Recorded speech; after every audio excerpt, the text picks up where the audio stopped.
I think we should be good. Yeah, we're good.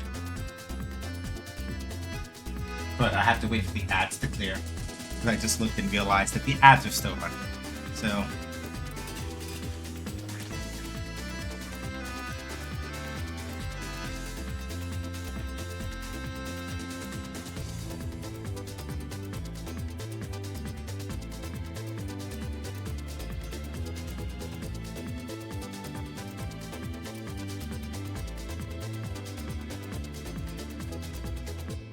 Okay, ads should be finished now. Hi everybody, happy Friday. I hope the day was restful and or productive for y'all. The developer hardship fundraiser stream, it went good.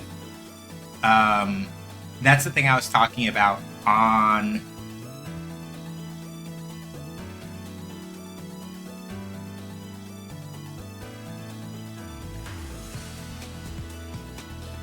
That's the thing I was talking about.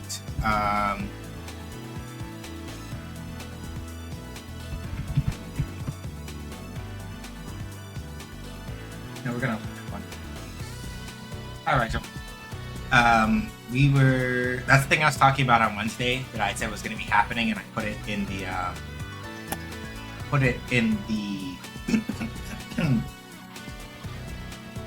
Wow, my brain is having a fart right now. I put it in the thing. I put it in the guild, and it turned out pretty good. And right now, they made their initial $5,000 goal, and they're looking for $7,500 now. So here's hoping that they make it. Talk went good. Apparently, not apparently. I know I look damn good in a shirt and tie. Let's not get it twisted. I look very good in a shirt and tie, let's be real. I started Street Fighter 6 yesterday. Nice. I am always about more people like playing fighting games. Y'all already know. And this is your reminder, right? You don't have to be good at fighting games necessarily to enjoy playing fighting games. You do not need to know frame data to enjoy fighting games necessarily, right? It is all about how you feel like engaging. You feel me? So, like, this is me. You did look good. Thank you.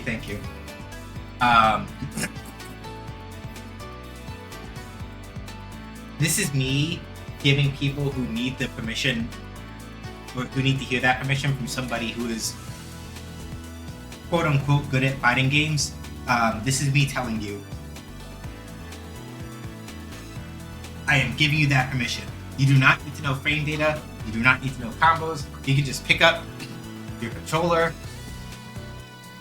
You don't need an arcade stick, right? If all you got is a controller and a dream, or a keyboard and a dream, you do the damn thing. You feel?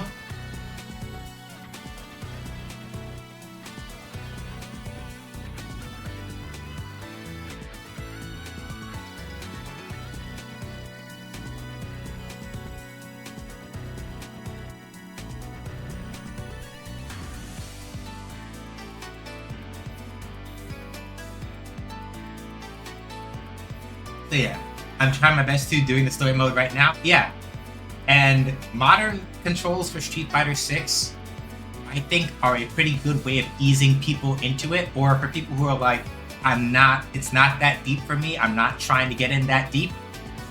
Modern mode for Street Fighter 6, I think, is a pretty good hit on that particular thing. World Tour does a very good job of talking with you about a lot of the principles behind, right? The way and the reason why certain things work the way that they do in Street Fighter. World Tour mode does a very good job of going over at least some of that. And then when it comes to fighting actual people, it takes more. But if you're like, listen, I'm just here to play story mode, fuck up the CPU, and occasionally get fucked up by the CPU. I don't really care about fighting other people. That is still playing a fighting game. And that is entirely legitimate.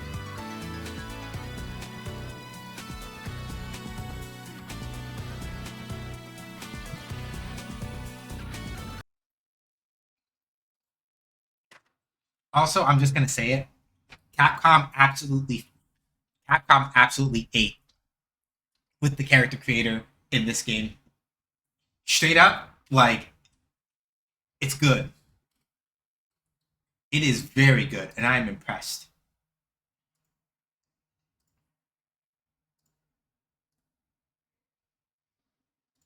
And this is especially poignant to me because, like,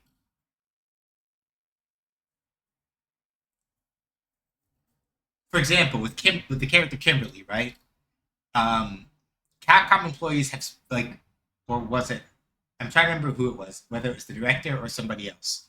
But one of the top people on Street Fighter 6 was like, "Yeah, we actually sat down and did consults with, black employees about Kimberly and the way that she's put together, and it shows. And it shows. DJ is still, like, stereotypically Jamaican, but you take what you can get.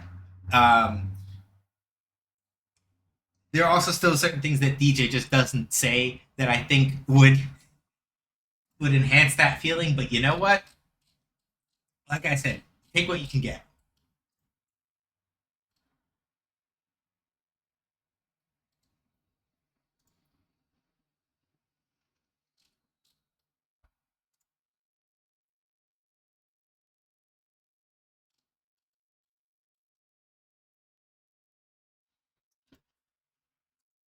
Good luck busting the wolves.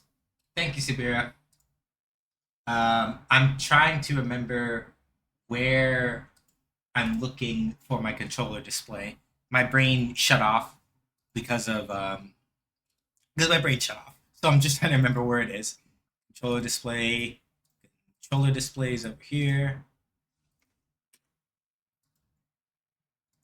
All right, can't minimize it or it doesn't work. Okay, and then we just need to do game capture.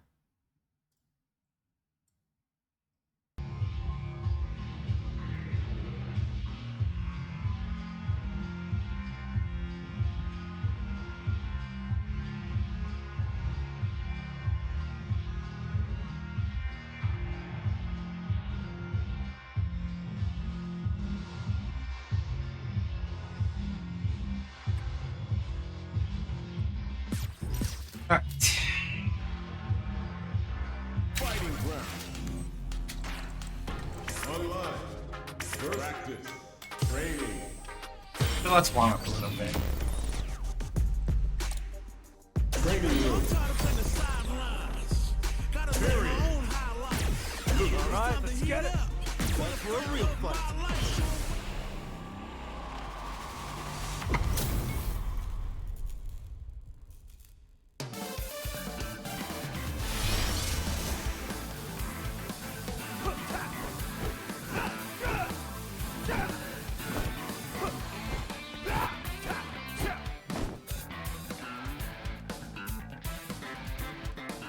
Let's do our usual. 1, 2, 3. 1, 2, 3.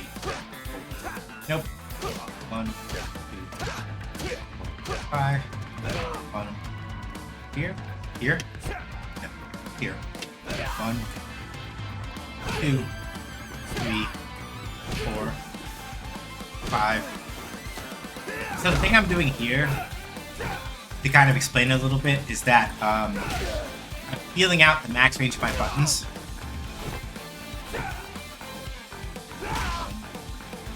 2, 3, 4, 5. I'm stuck doing Luke's moves right now, but I want to learn how to play like Ryu. Yeah. You will eventually get an opportunity to unlock Ryu as a master, and you'll be able to go from there.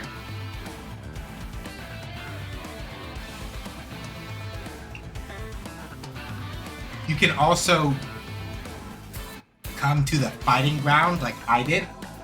If you come to the fighting ground and go to training mode, you should still be able to pick like modern or classic style Ryu and just like mess around in training mode in between doing like World Tour stuff. But yeah, the thing I'm doing right here is sort of like feeling out the maximum range of each of my buttons so that I know 2, 3, 4, or have at least a rough idea of how far away I can stand for each button before I'm out of range. Like about the spot where I want to be standing in order to try to hit.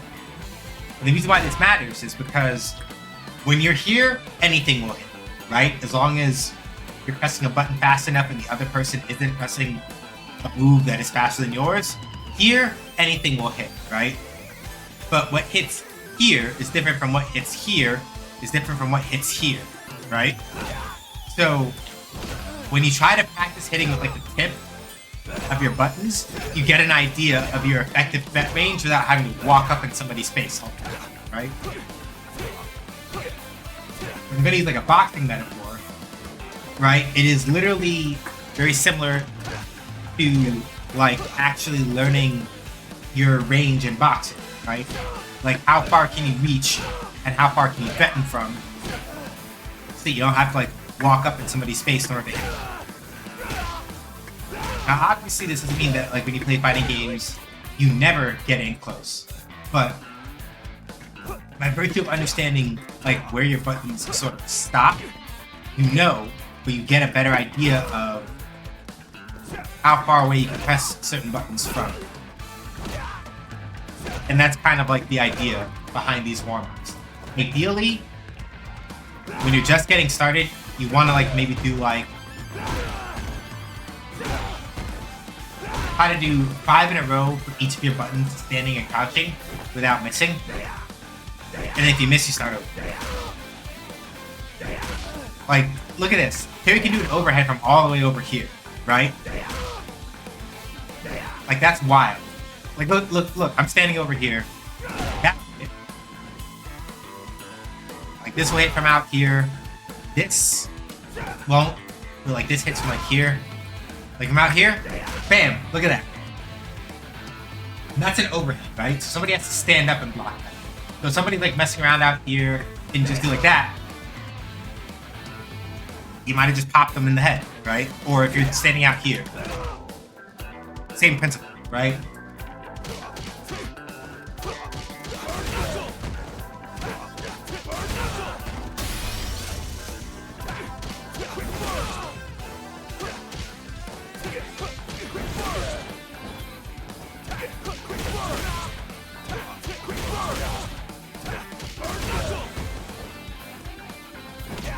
And so Terry's whole thing is that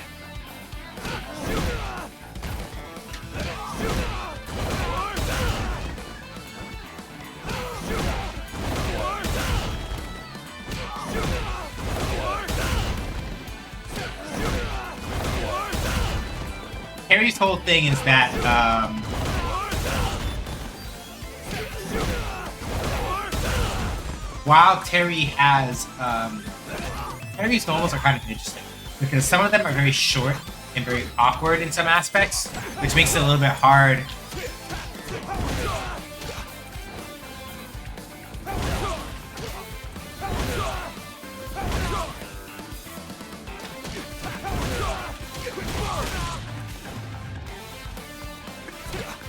Like some of Terry's normals are very short and a little bit awkward to kind of like reach with. But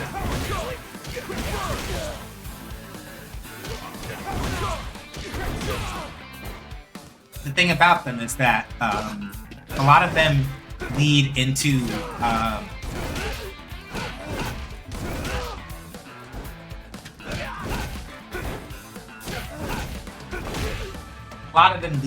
target combos or other such things, right?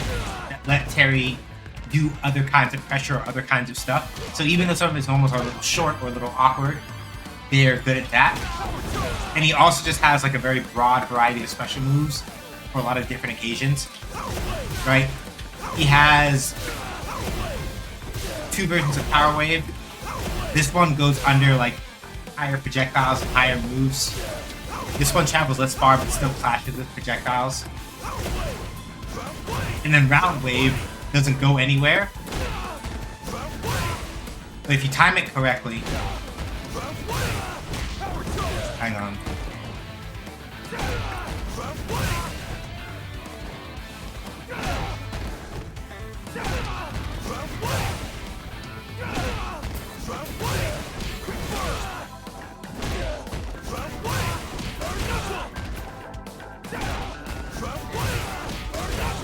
You get situations like that, right? Where on Wake Up,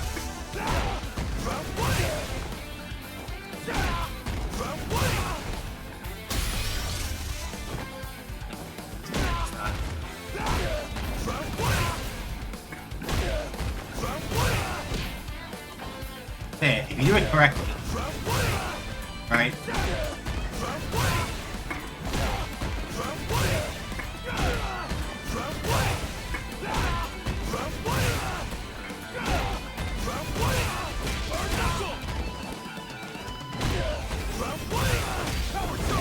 Like, you get stuff like that, right? So, Harry's main thing is that, like, by virtue of the fact that he has all of these special moves and things like that, he has a lot of different options in that particular sense. He even has, a...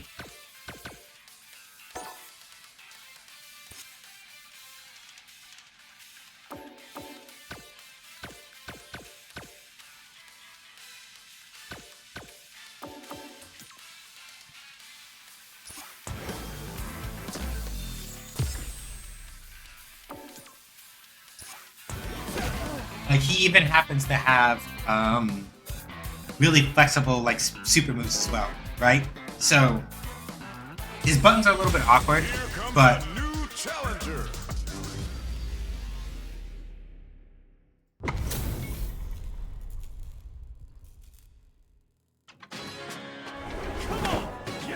in exchange, he's very flexible. It's showtime. Face it straight.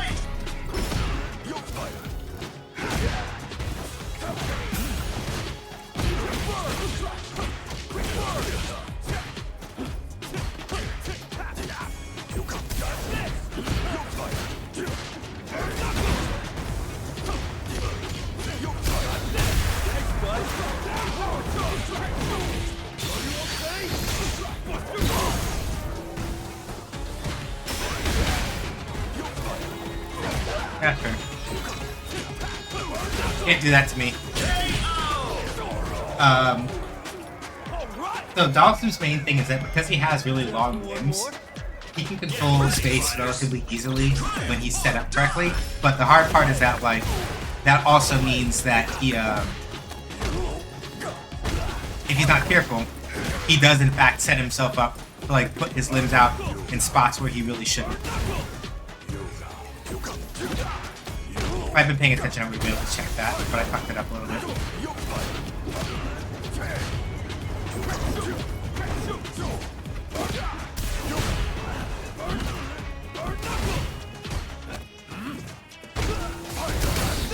Nope.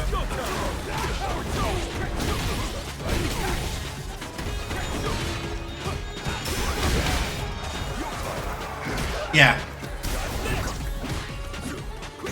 That was a good use of the teleport there.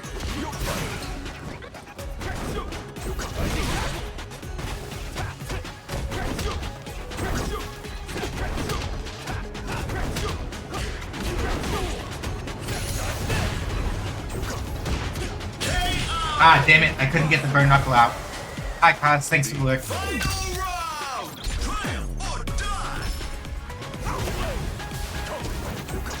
No.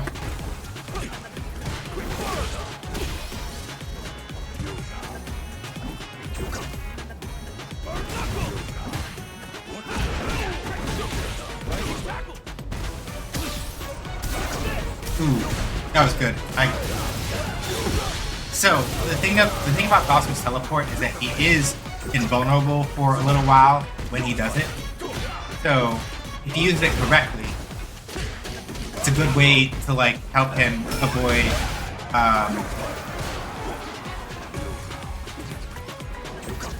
No. Couldn't have done that. Yeah, good throw. Fire, fire. Yeah, Comet. Luca Arch. Yeah. So yeah, this is the hard part about Dawson. Don't do that. No! I nearly died there. But we take those.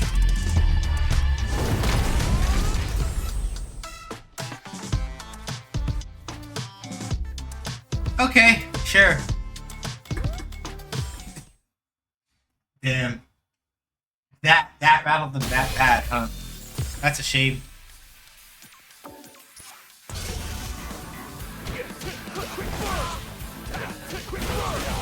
So to be clear, right? Sometimes I complain about it, but generally speaking, like if people are like, nah, I'm good after like one match, I'm not like that. What's the word I'm looking for? I'm not that shitty about it sometimes. It's more so if they do it like after they get their shit pushed in, I'm like, okay, you're salty. And I can tell. But no. It's showtime! Face it straight!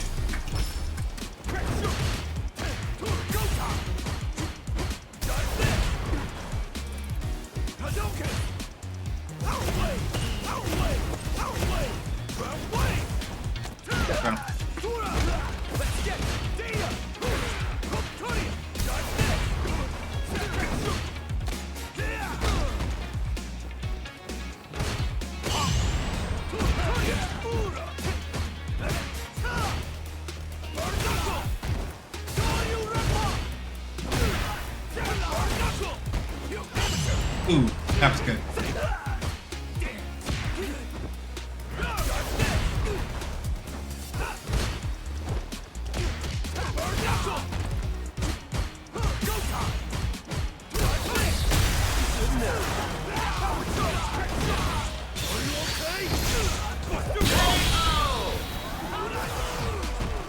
Feel like busting moves. Busting moves, I say. Alright, I should be a little bit less silly in this fight, because like I was doing some shit I probably shouldn't be. And it's still coming out alright, but I need to be a little more careful. Case in point. Well, here, show you can.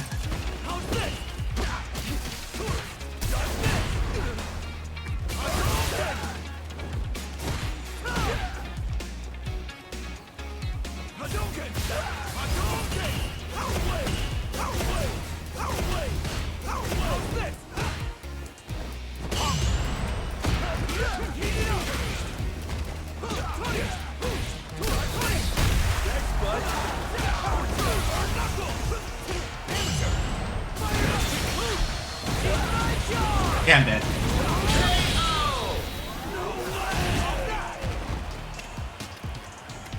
Final round! Triumph or die! Eye on the prize! Nah, I held that a little too long.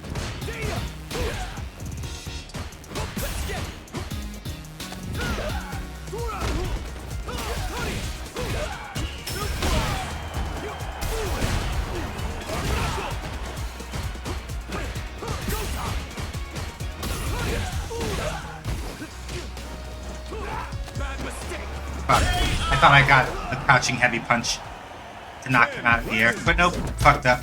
Didn't hold down. It's showtime! Face it straight!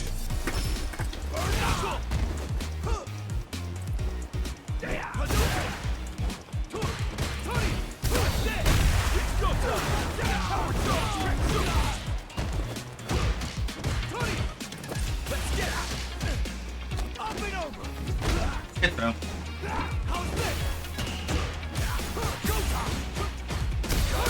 Nope.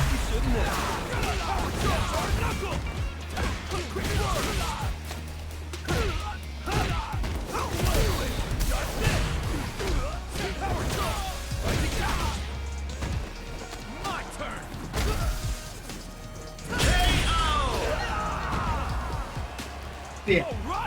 That's the range thing I was talking about before, right?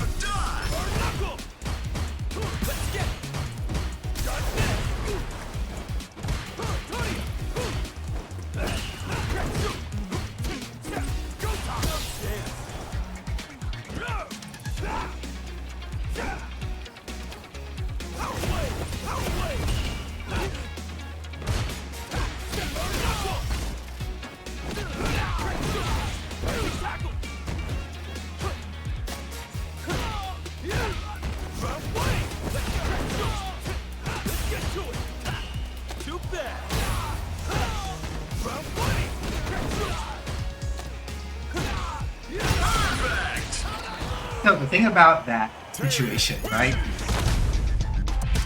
Round wave is plus on block. So if I use round wave, somebody blocks it, I get to move before they do. Observe that.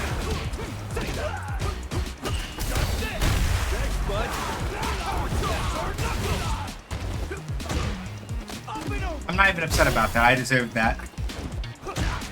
Like getting caught by like a round.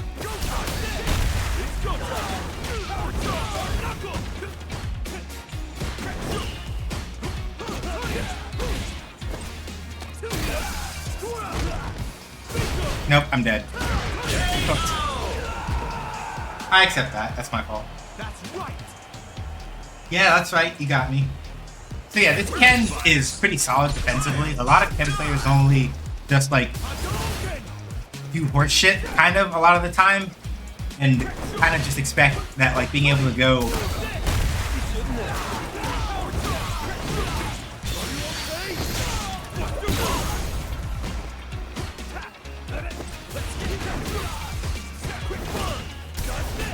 That's fair.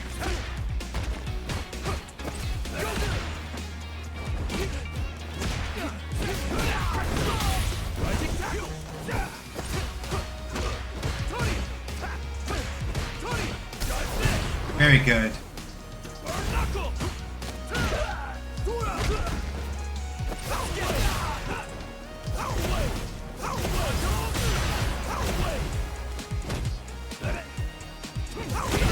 Ooh, fair.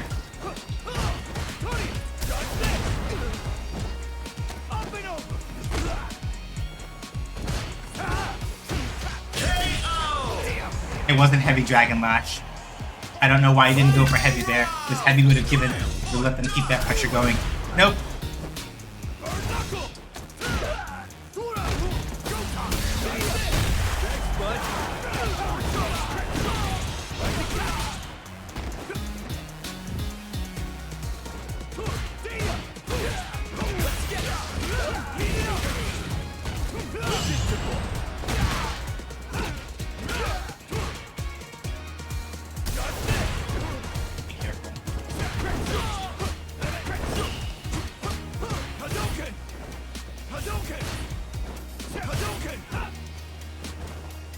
Yeah, get thrown.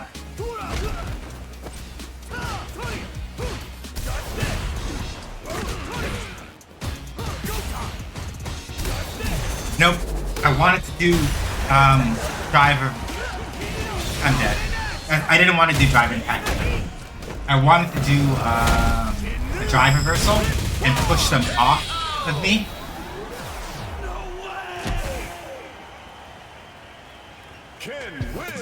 I just wanted to push. I wanted to push them off of me instead of like doing drive impact, but I did the input too late, and that's why I got caught.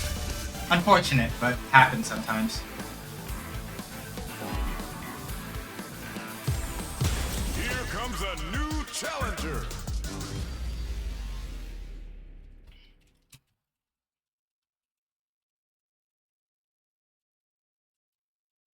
That's my own fault. I hit I either did the wrong input or hit it too slow, and I got cooked as a result. Happens.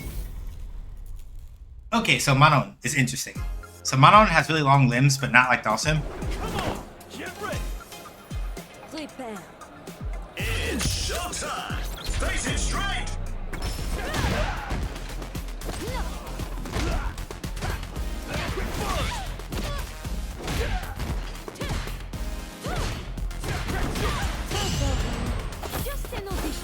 Also, every time she lands a command grab, her command grabs get stronger.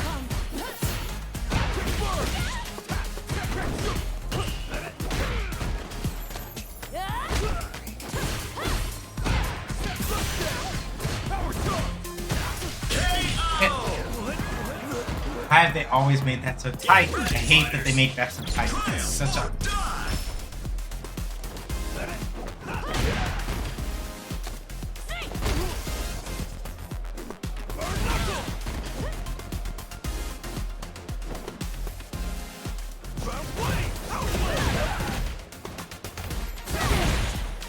Yeah, this is what I mean by like... Manon has long limbs, but not like Dawson does.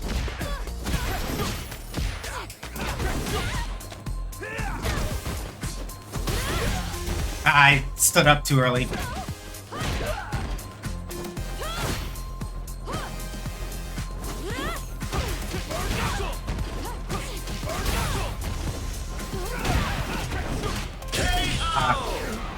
I messed up and I did the wrong version of Pack 2.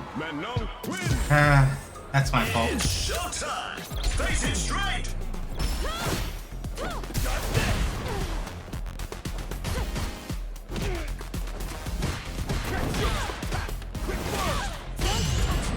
Just an audition. Quite slow.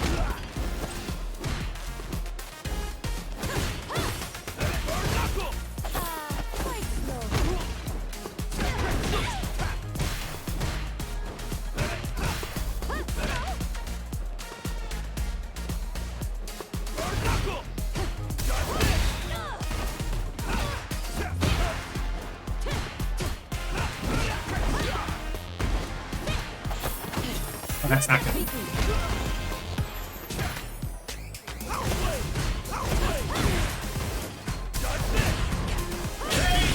So, Manon at 4 medals. You see that 4 under her health bar next to her drive meter? That means that if I get hit by another command throw, she has 5, and if she has 5, her command throws just start deleting my life bar, basically. Not a situation that you want to be in.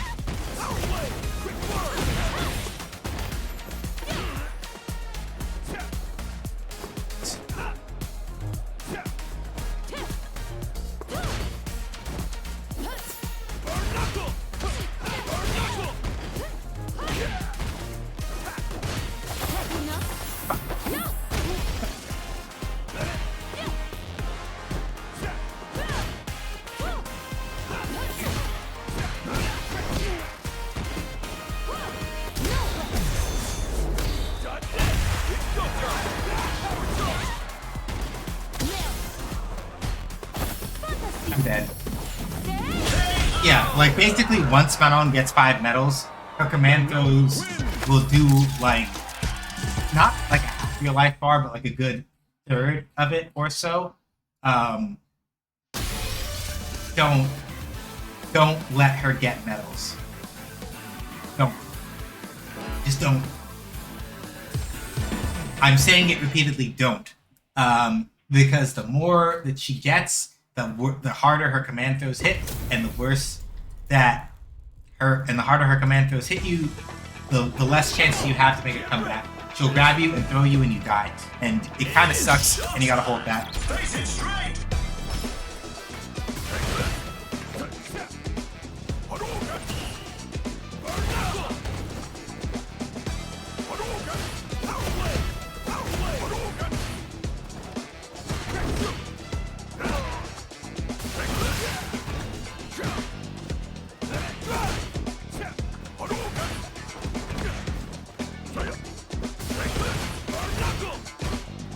Good throw.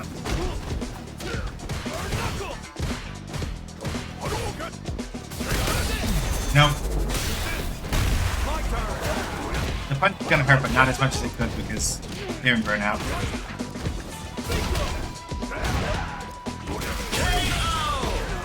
And then I fucked up a few times anyway, and pushed too hard. Okay.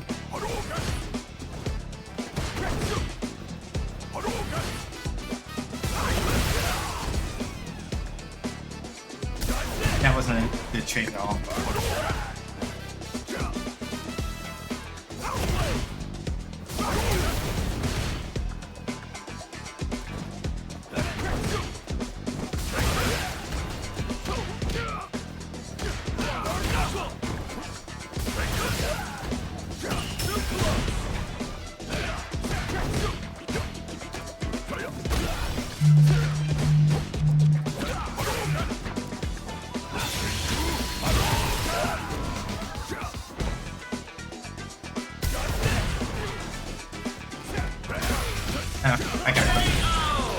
So, Ryu's whole thing is basically what this person is doing, right?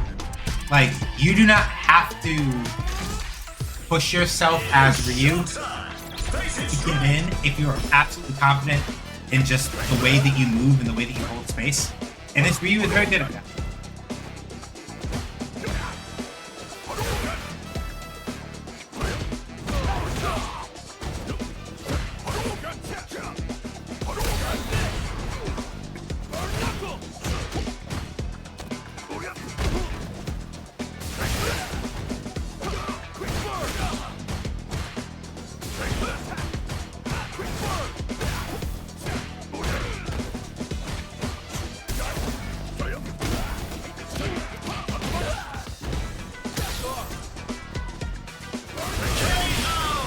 The part that I'm having trouble with now is forcing them.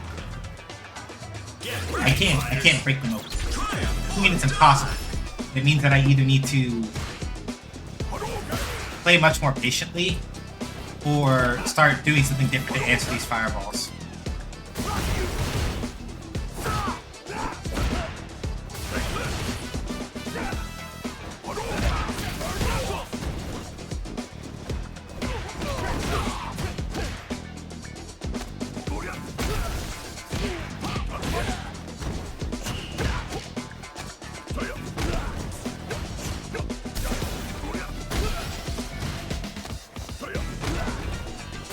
Nope. I saw them walking away like right after I put in the input.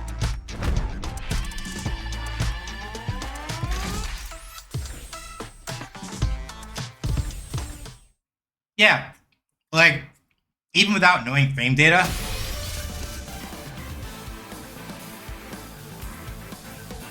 fighting games have always been about strategy.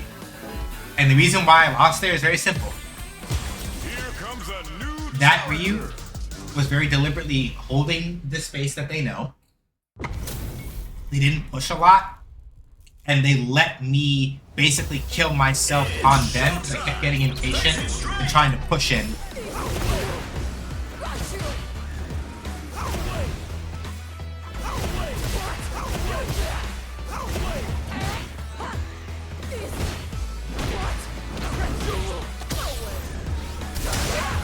Can't do that. Can't do that. Forgot about that.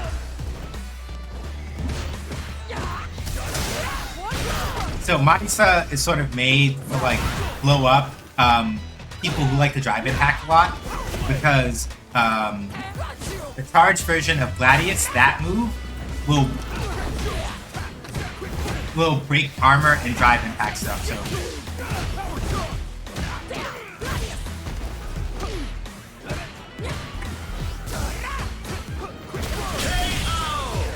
So, like, if you try to drive impact carelessly against Marisa, you just you eat a Gladius and die.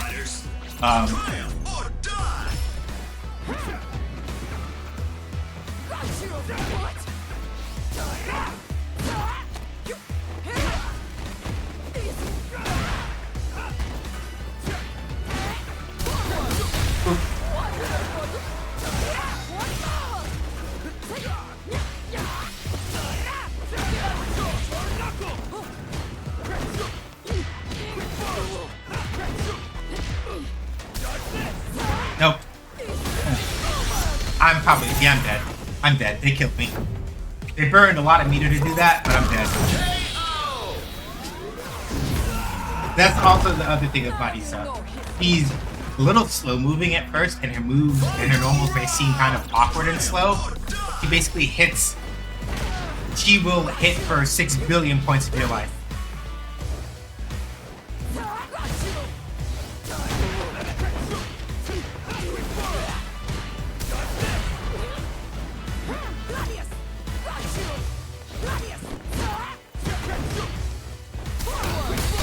Nah, I fucked up.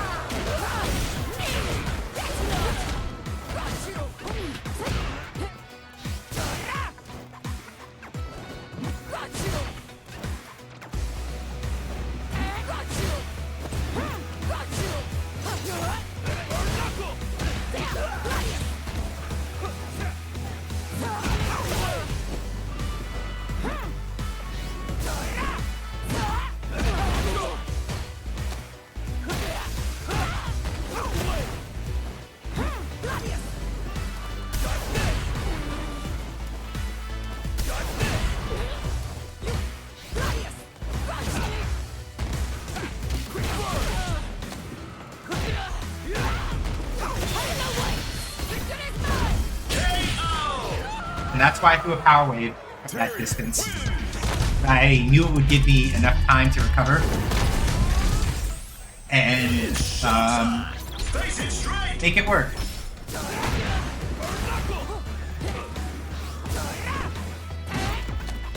Good throw.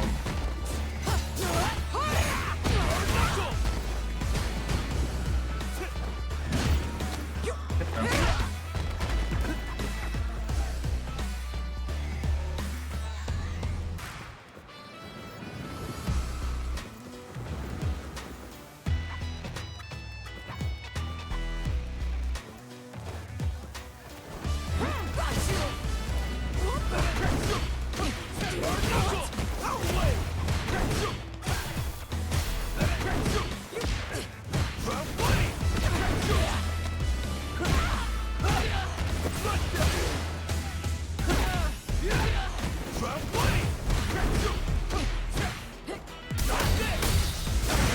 Couldn't make it.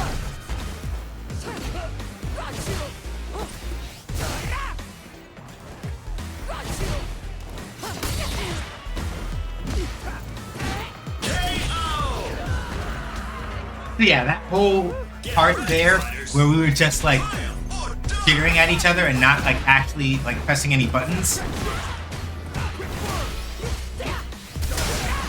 Can't do that. Fuck.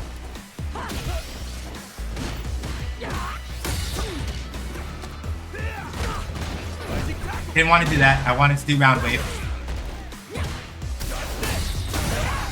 So yeah, like you can't. So yeah, like I said before, like trying to drive impact against Marisa, if you don't do it correctly, this is what happens a lot.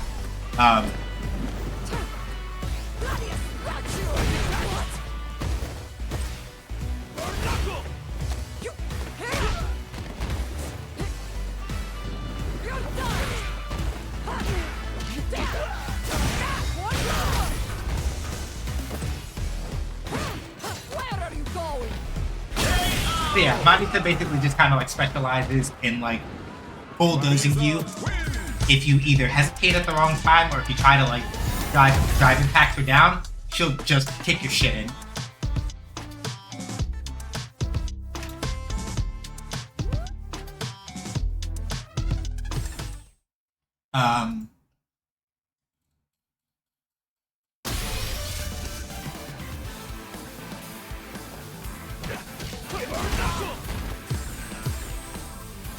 Here comes a new challenger. Why is she carrying you? Her whole thing is that she's a Roman gladiator, so you know, carrying the victor or carrying the defeated out of the ring because honor shit. Hold on, sorry, I gotta think for a second. It's Blanca.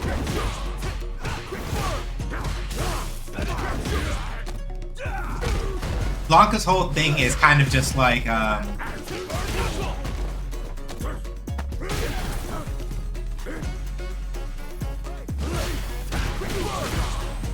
Blanca just likes to like kind of do like goopy shit when you're not expecting it, to try to like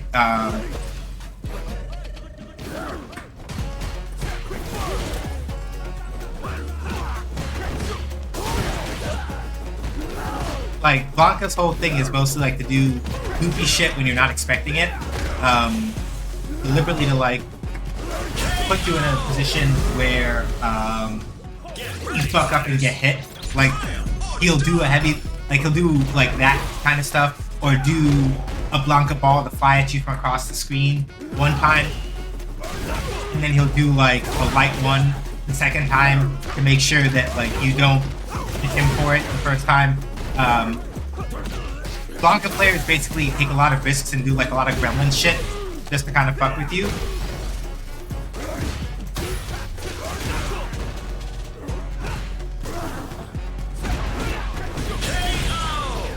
And so you have to basically put yourself in a position where you let the Blanca player stick their hand in the garbage disposal themselves, because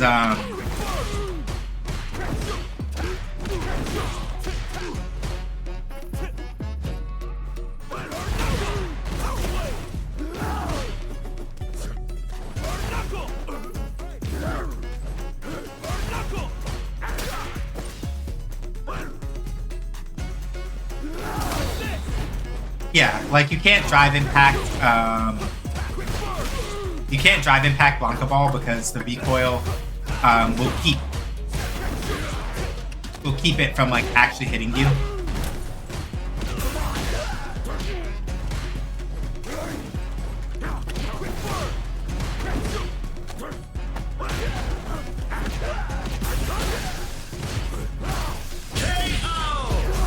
And this Blanca isn't even doing like the really messed up stuff where it's like Blanca knocks you down and then uses his command hop to go over your body so you don't know what side he's gonna be on.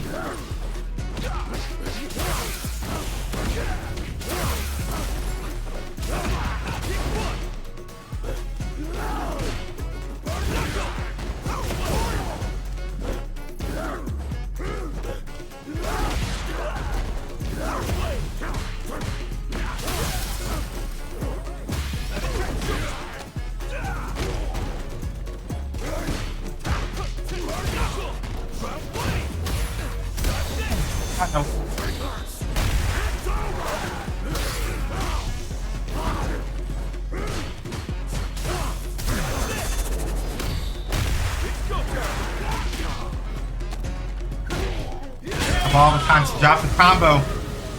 Damn it.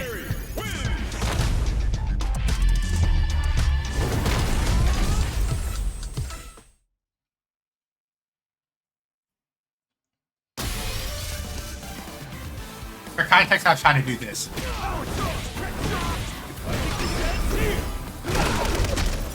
Combo I was trying to do, but I dropped it partway through. Okay. Oh, this could be nasty. So, Guile. If Blanca's whole thing is that, like, Blanca players do wild and risky shit to make you nervous, right?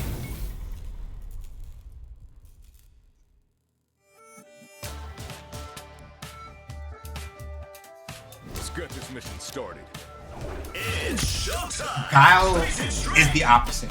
Guile is basically, generally speaking, you can do like rush down, scrungly boy Guile, but the main point of like Guile is mostly that he just like he throws sonic booms and uses his normals to control the mid range. That's kind of his thing.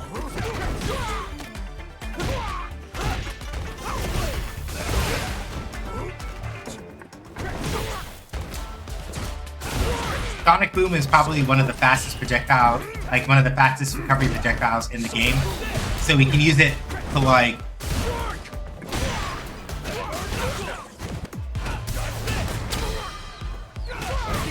you can use it to press you from a far away distance without having to close with you. Bait you into jumping so he can hit you with flash kick. Uses other normals to help control the space really well. Like Guile is really good at just being patient and not having to do a lot.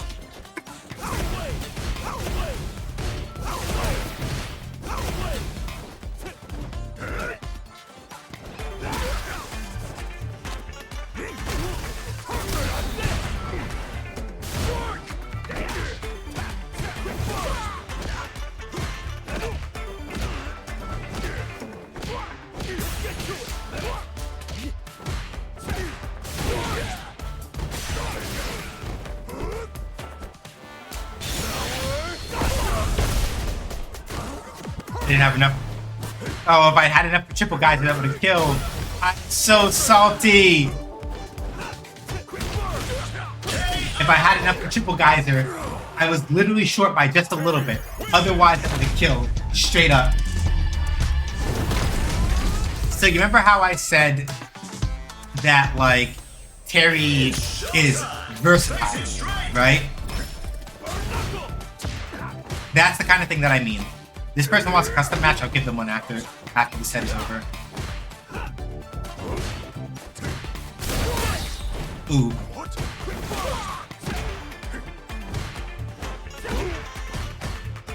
Get throw.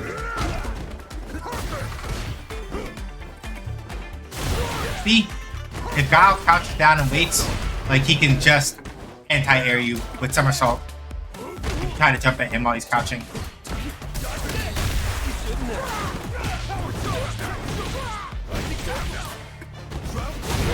Yep.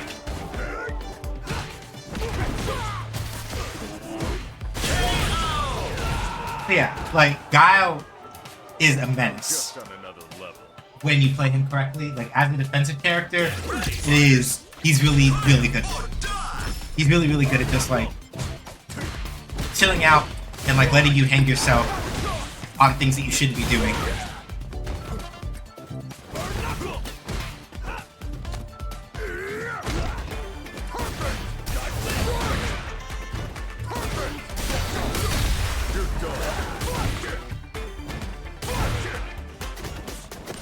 Costly mistake.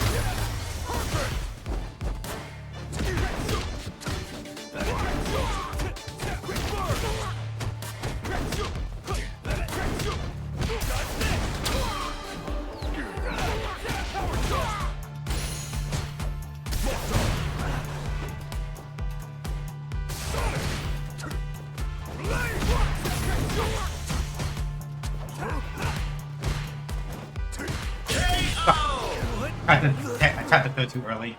Guile wins. I want to run the set. Let me run the set and then you'll get a custom rematch. It's showtime. Face it straight.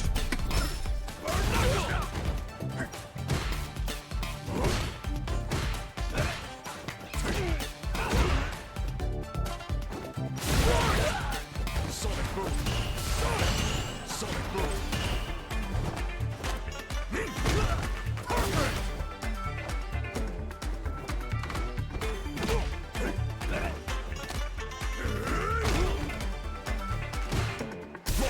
Nope.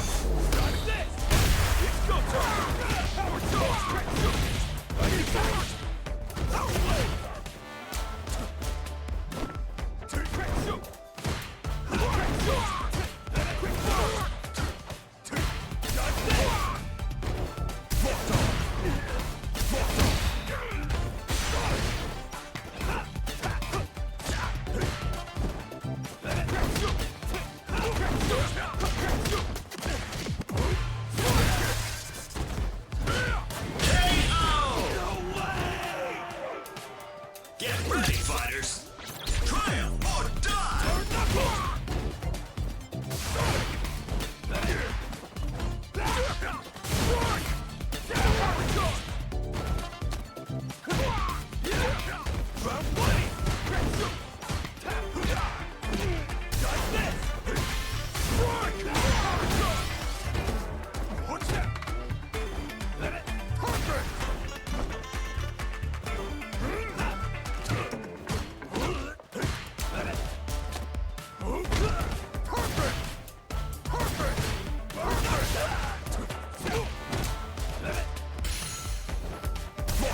Nope.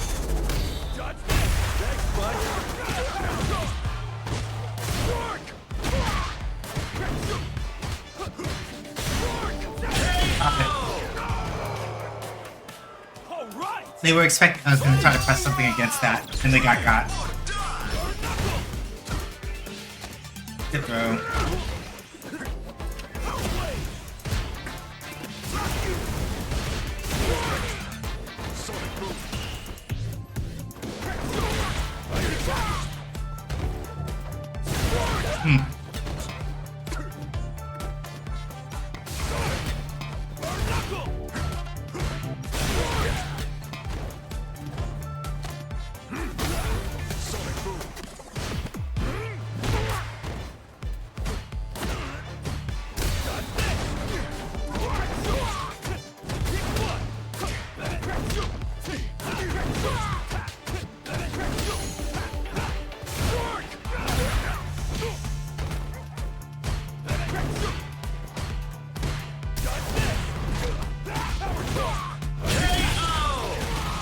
There we go.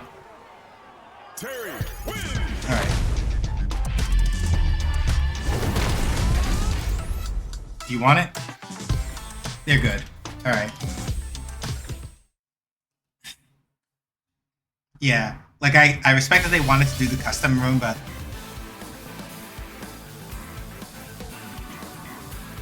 let me run the set first.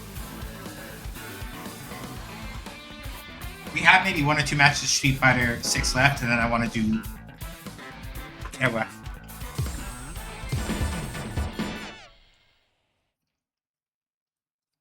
Akuma is interesting.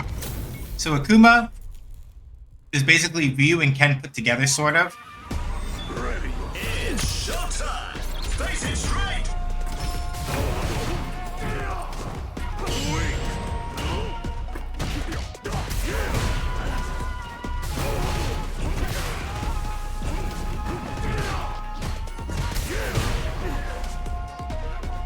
It's sort of because I don't mean that in like a literal sense.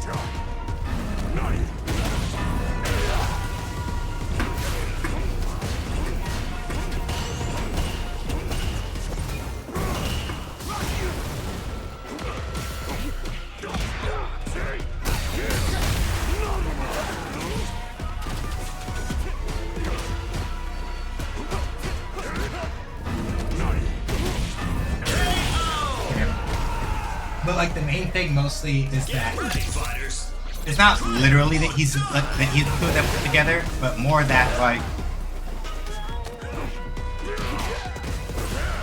he's very highly mobile and has a more offensive bent to his moveset, the way that like Ken does by comparison to Ryu. Come on.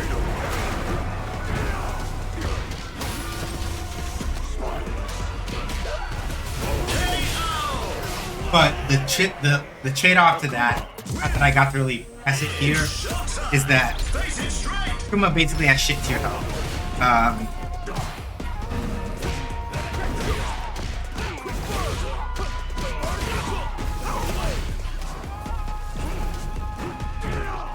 Like if you're Akuma, you basically cannot afford to you can't afford to lose trades. Because every time you lose a trade, you lose more health than the other person does, as Akuma. That's the main thing that he has to worry about.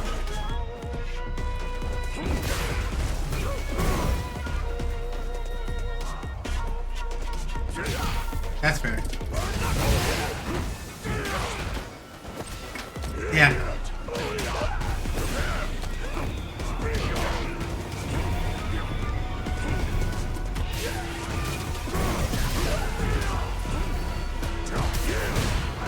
Yeah, I'm done. Cooked. He should have been able to do like a Shoryu there, I feel like. I don't know why I have to... Not that they're showing off, but like I feel like Super might have been too much.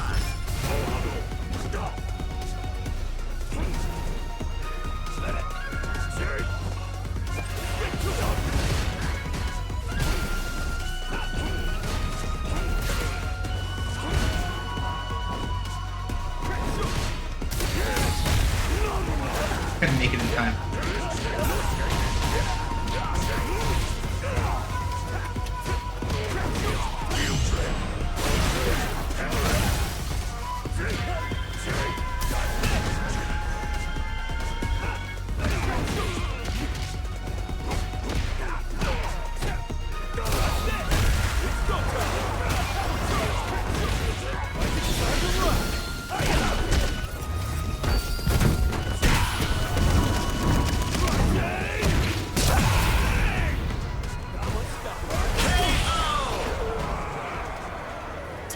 You should have just done your SA. You should have just done your SA3.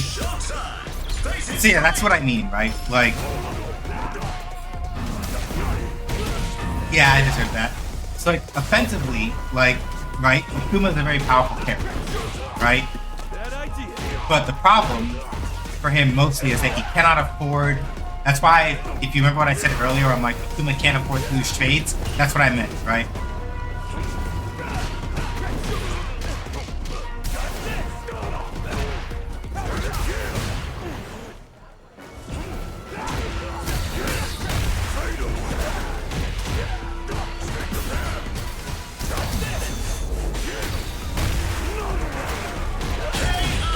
Oh, hi, Cat Wizard. So yeah, like Akuma's main thing is that if you can keep his offense going as an Akuma player, you're golden pretty much, right? But the thing about it, right, is mostly that, fuck, it's not the right move.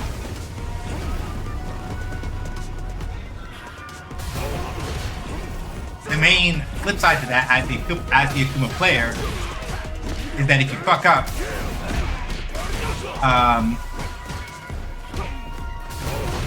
like, you do not want to be in the position as the Akuma player, where you are losing trades.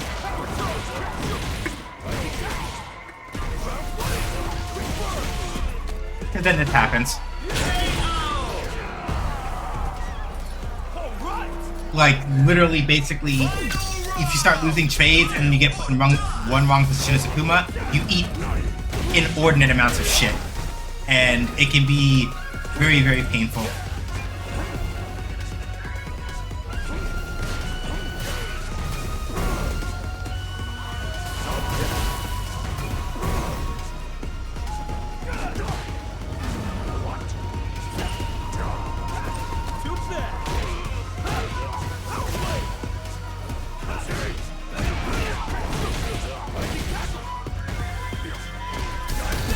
I know.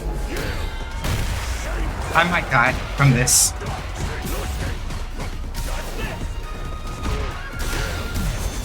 Or they're the one that fucked up, I guess.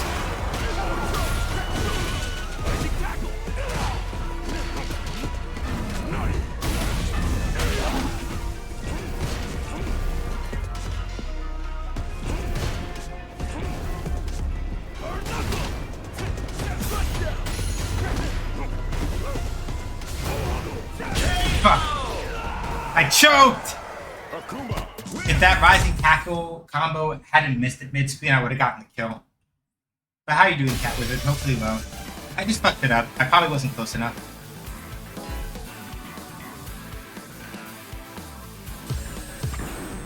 Now, find a new rival. Big sad. But that's my own fault.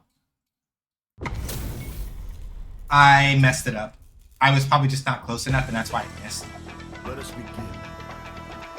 Time for a beatdown. It's showtime. Face it straight. I'm good. The thing we were trying to get working that took like 4 times longer than it should have, but it's working. We take those.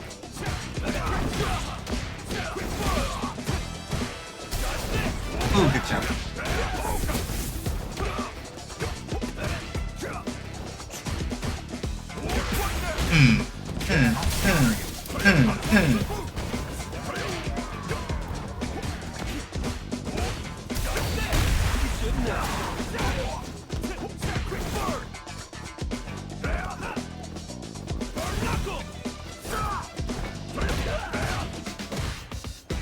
Nope, fair. Get ready, fighters. Triumph or die.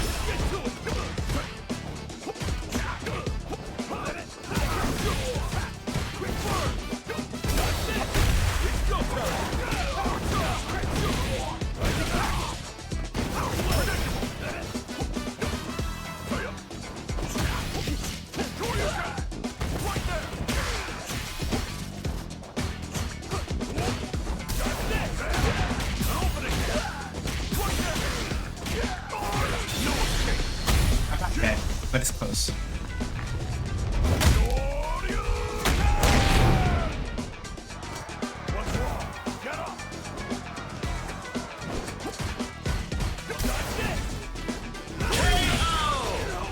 Oh, I got you, Jumpy. Real win. Okay, let's see. Showtime. Face it straight. What are they actually doing? And what can I do to, like, actually deal with that? Without giving up too much credit.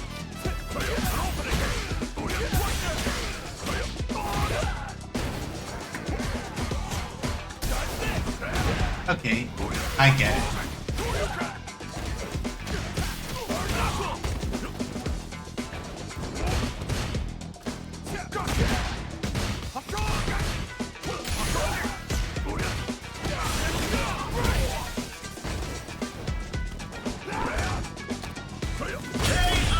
I understand.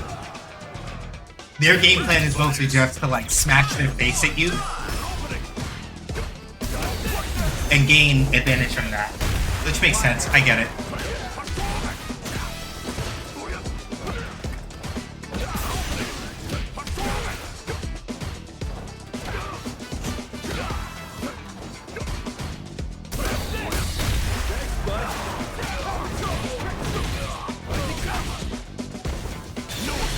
Why'd you do that?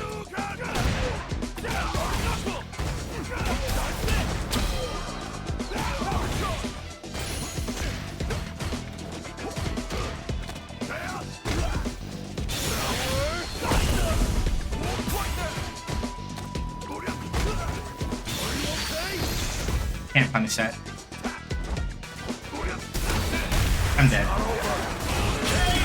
That's what it is, and that's why I lost. Because mostly the thing that they bet on was just if I smash and yell, if I yell and push my face into Terry's face hard enough, then I'm going to win.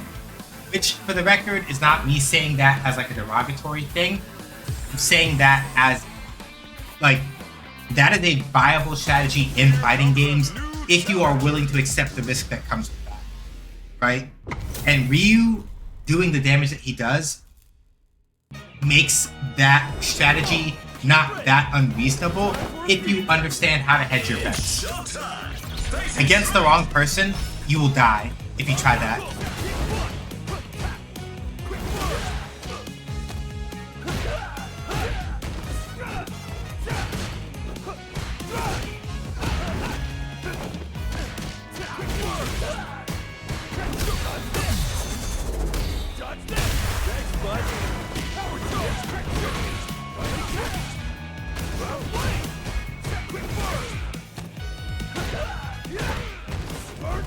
Didn't want to do that.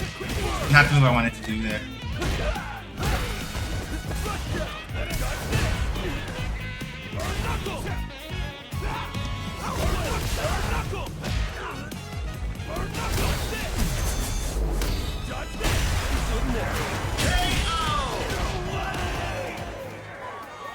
Get ready, fighters. Yeah, sometimes being yep, exactly. Which is why you have to be really confident about it. Kind of playstyle that works really well with Akuma once you understand the way his toolkit works.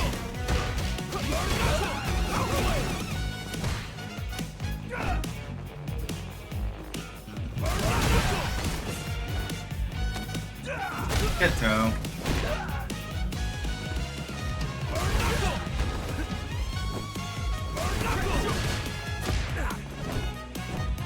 Hey, Shan.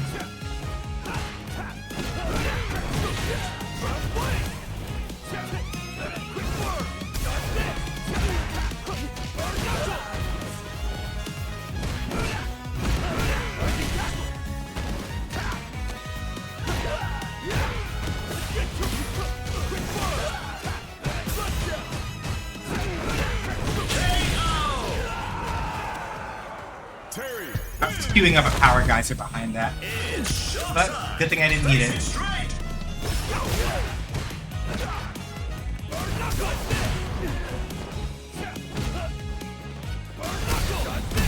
Ooh, that was well spaced. Very well spaced. Okay, that's pretty cool. I'm not gonna remember that at all. That's pretty cool.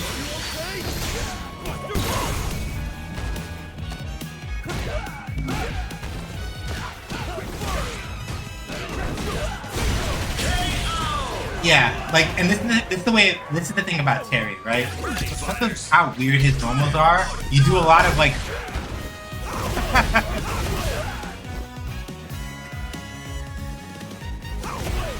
because of how his normals are, especially if you're trying to do punishes, you have to do, like, a lot of optimization of, like, other,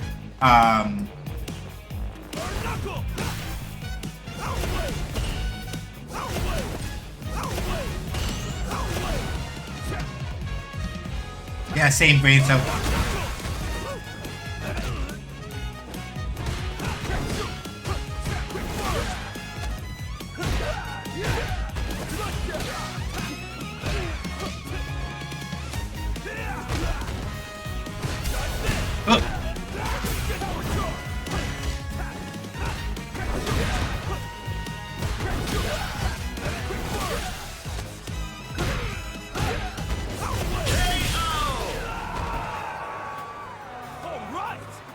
See if it happens again. Down for one more. All right, what you got?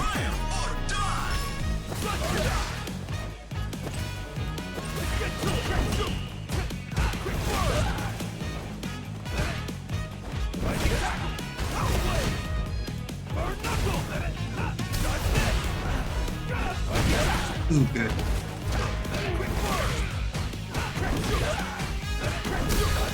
Nope. That's why I didn't like crack shoot.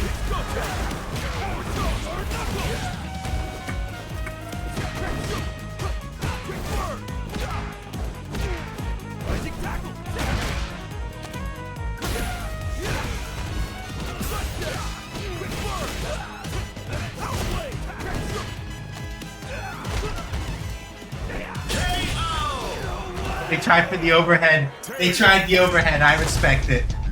I respect it.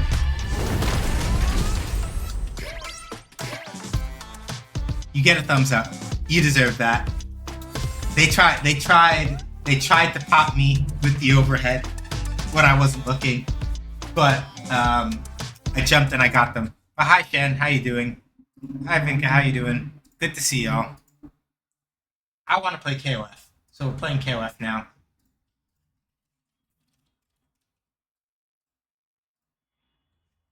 Thank you. Honestly, it turned out pretty good because I kind of just I'm not gonna lie, I was winging it a little bit in terms of like what to talk about. It's not like we didn't have like a pre-prepared like set of things to talk about, so I was kind of just winging it when it came up. I was just like, all right, let's answer whatever questions. And I tried not to ramble because, you know, it's me. I have a really bad habit of doing that. I thought you meant for today. Yeah. Like, oh, when I was talking about playing KOF, like, no, today's a double feature. Because I was just like, I don't know. I want to play Street Fighter. I also want to play KOF. I'm just like, I could do both. Registration.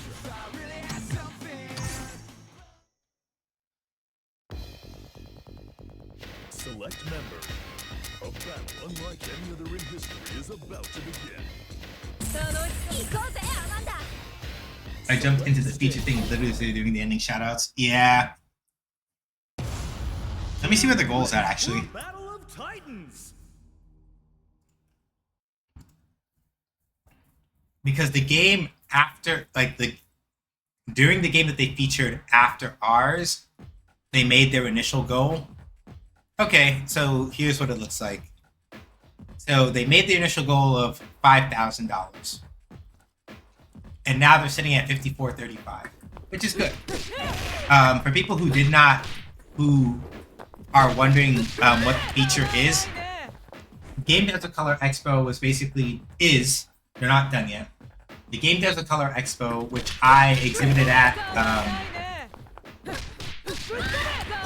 I can do math. 25, 24, 23, 22, 21, 2019, 18. 8 years ago, I exhibited at the Game Desert Color Expo with the first game I ever released virtually.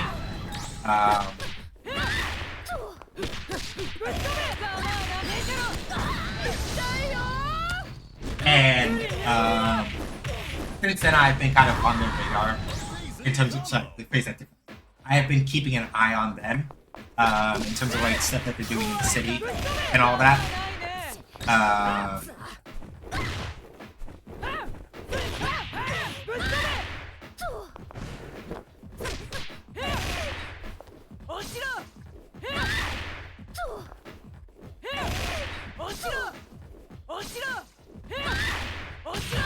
Yeah, it doesn't work. It's just you have to get the running, right?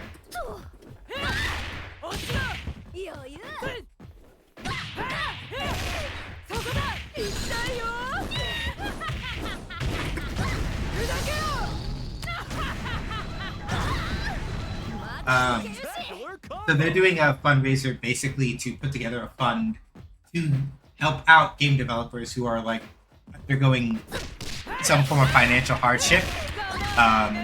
So that, you know, if they need it and they want to apply for it, they have it as a time, right? Yes, I did. I did. Did. And I am trying very hard not to think very much harder about it. So what will happen is that I will become angry and you're not in trouble, Shan, to be clear. But yeah, I heard about them and I am deliberately not thinking about them any further for my emotional health. So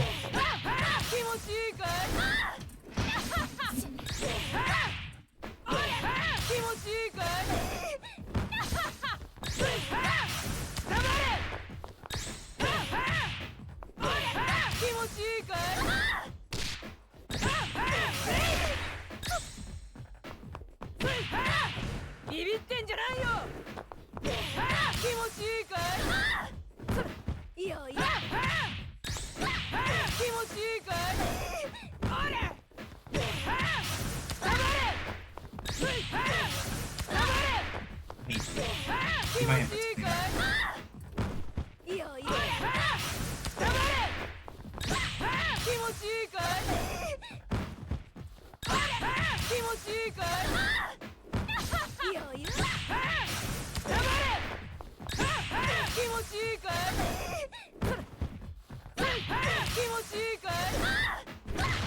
Okay, it's just easier to sweep that.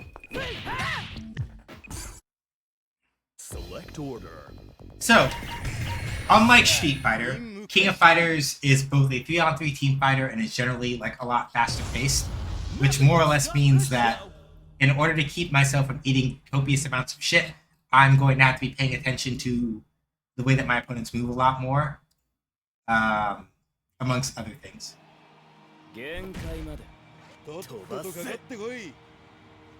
Round 1. Ready? Go! So yeah, like unlike Street Fighter where every character has like fixed jump arcs, in King of Fighters you can do hops like that. Ooh.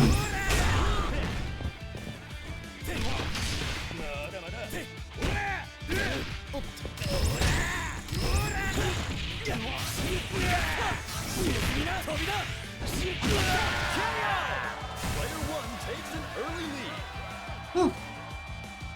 Good thing I actually had the meter for all of that, or that would have been embarrassing.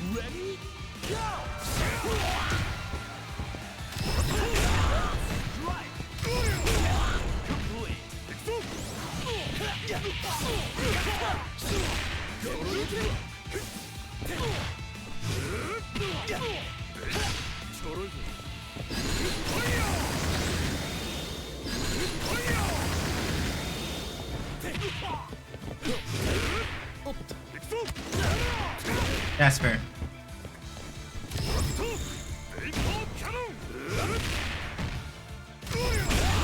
Oh yeah, that's fair.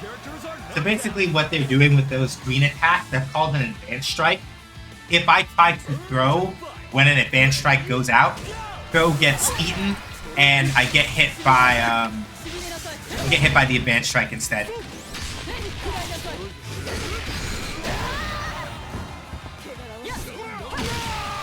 Unfortunately, this person does not actually pay attention to what they're doing, and they're just throwing out advanced strikes willy-nilly and trying to like catch me doing bullshit I shouldn't be doing.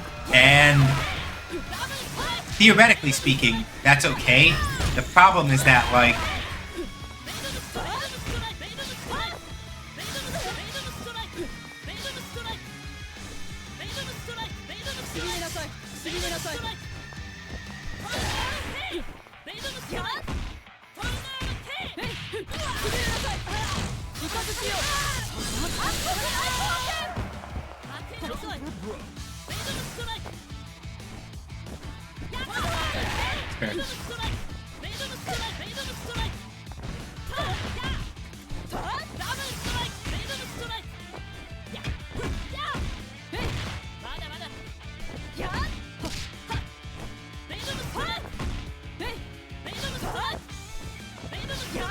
it's not a match that I really want to fight with Vice. It's not.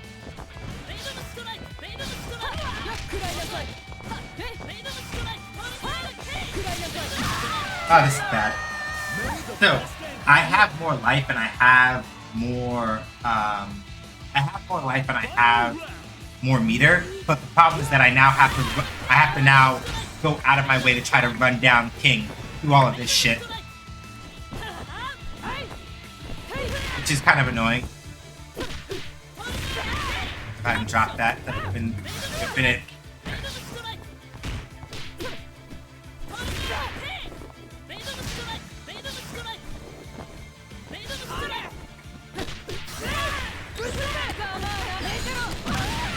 There we go.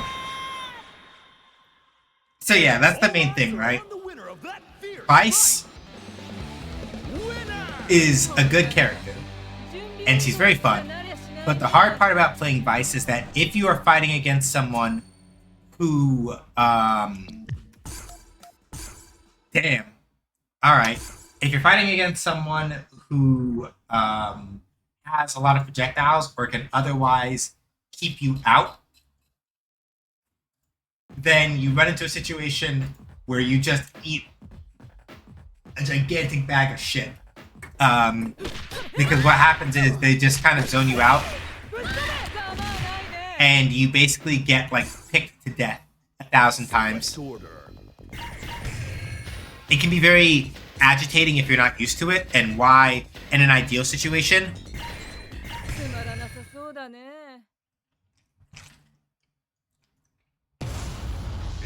you try not to put Vice up against somebody with projectiles.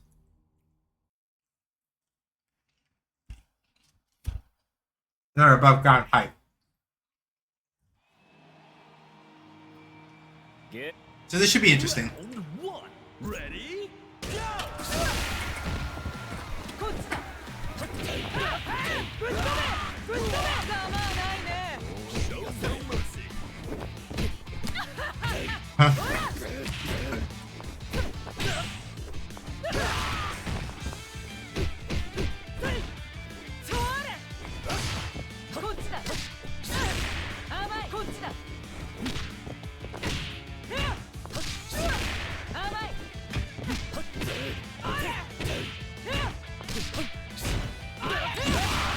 Damn, messed it up.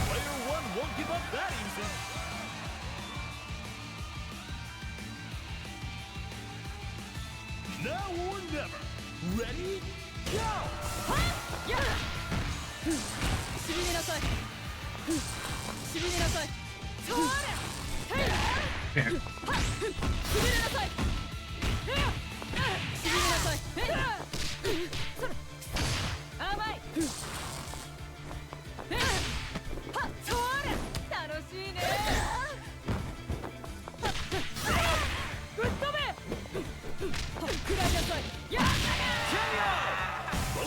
Get them off me.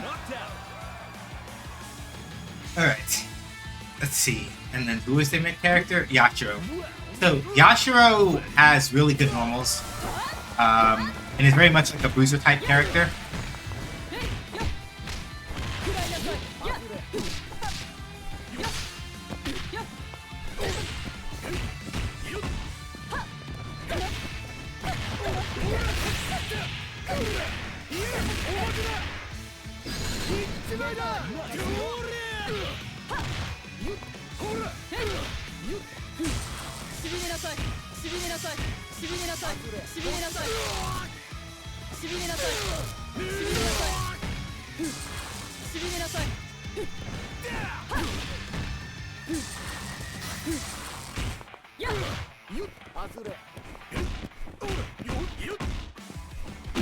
Yeah, like you saw those, you see those little pop, attack, right?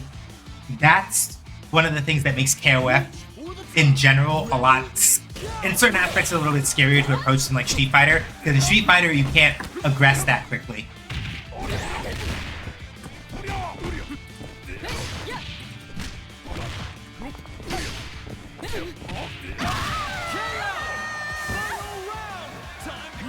Alright, here's where we're gonna run into something interesting. So here's the thing. Clark does damage, but the thing is that what Clark really specializes in is mix-up. It's like vortex stuff. So once Clark gets in,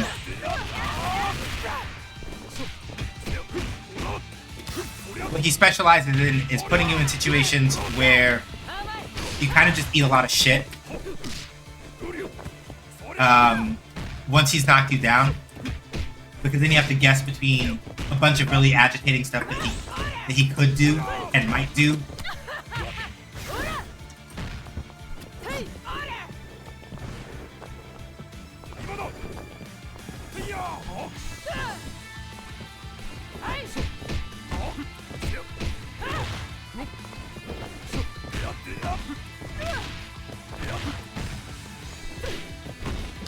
Like y'all kind of see it here with, you see how Clark does like attack, step, right? Like that's the kind of thing that I mean.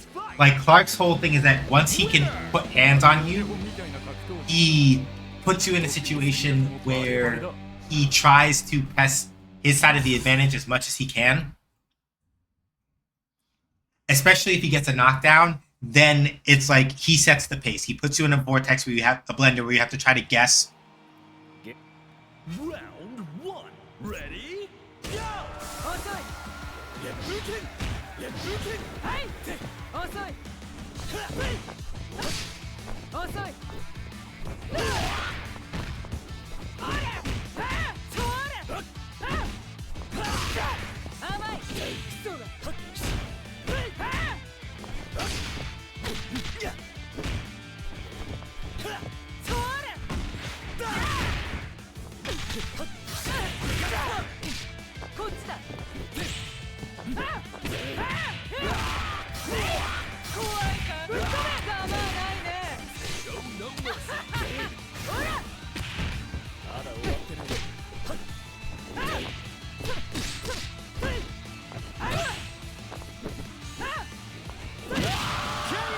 So yeah, a lot of those hops and things like that, that's how you stay aggressive in this game, and that's how you keep people on their toes offensively.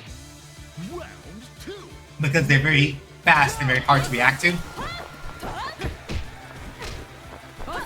And so, like, preemptively, depending on your character, like stuff like that becomes much more essential. Didn't have enough space. Boom.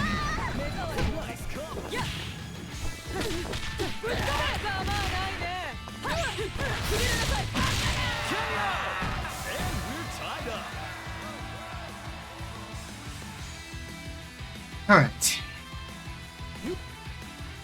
Stand your ground. Ready? Go!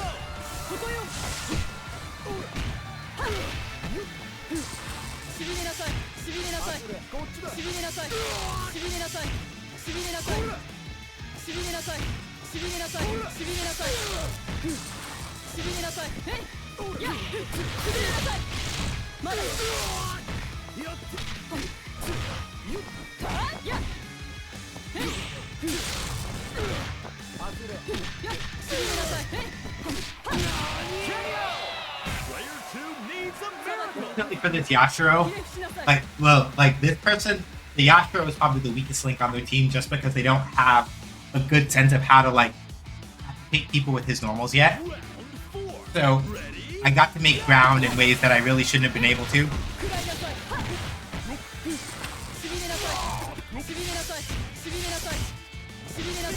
Wrong one.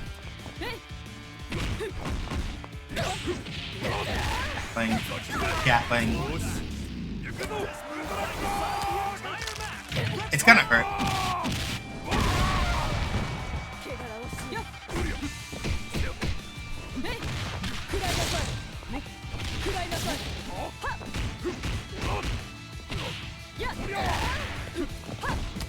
Fuck.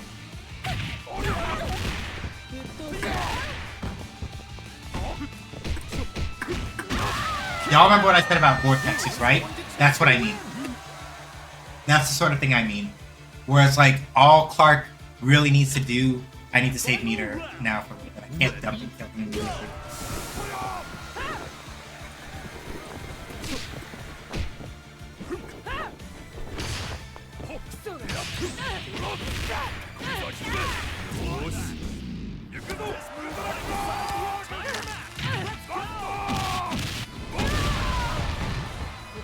じゃ来そうだ。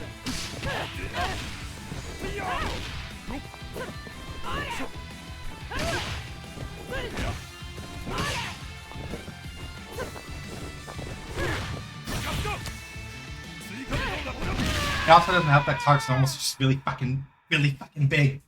All Like, eyes are on the winner. Clark's of that normal is just fierce really big. fight. Winner! 立ち上がれたとこ悪いが、こちらは忙しくて別のやつに相手してもらいな。 Shut up, Clark. Yeah. So that's Clark's whole thing, right? Like he does not get a lot of immediate damage from his moves relative to other characters, right?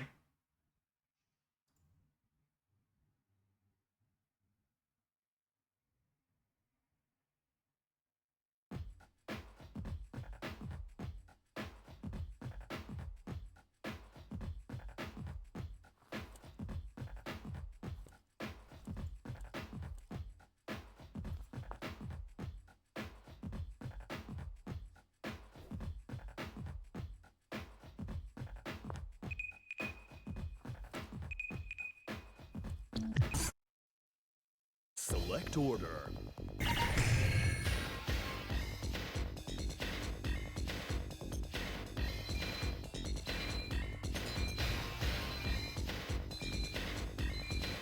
Okay, come on.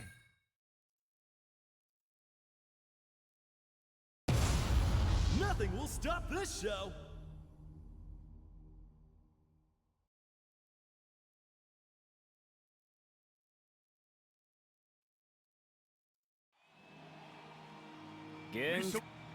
Round one. Ready? Go!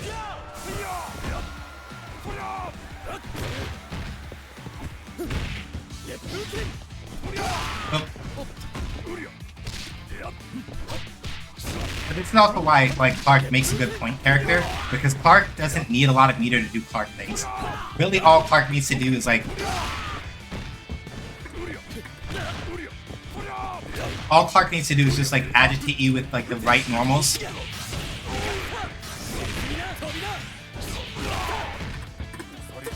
Fuck, that's not what I wanted to do.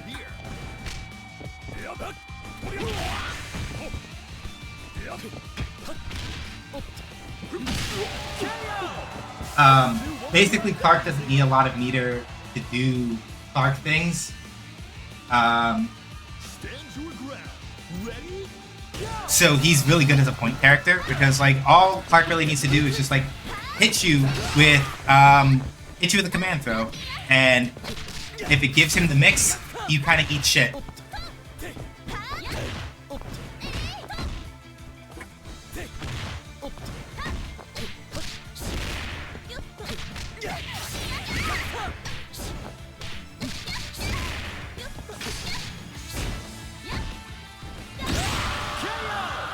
Not ideal. But I did knock their health down a bit, so it's less work for Orochi Shermie now. Ready? Go!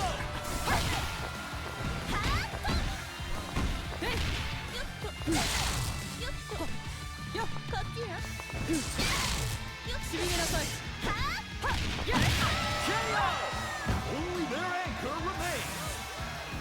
The reason why I like Orochi Shermie so much is because, much like regular Shermie, she just has a really strong selection of normals to just agitate people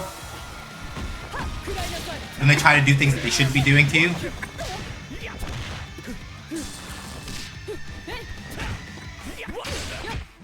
I mean, yeah, she's also hot. But like,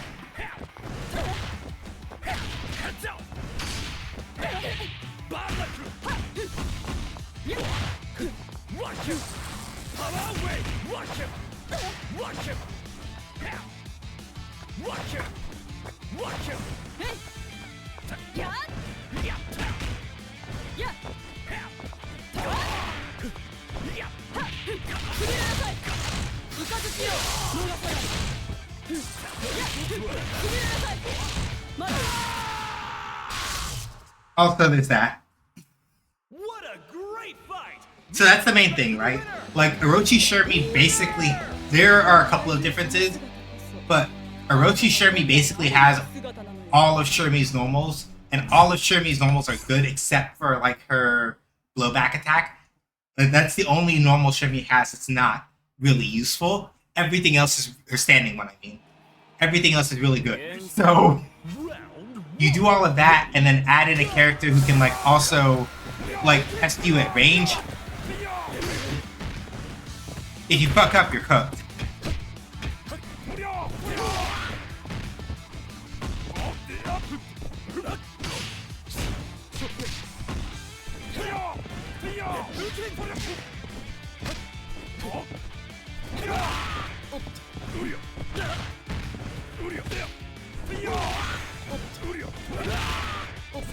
Darlie, yes.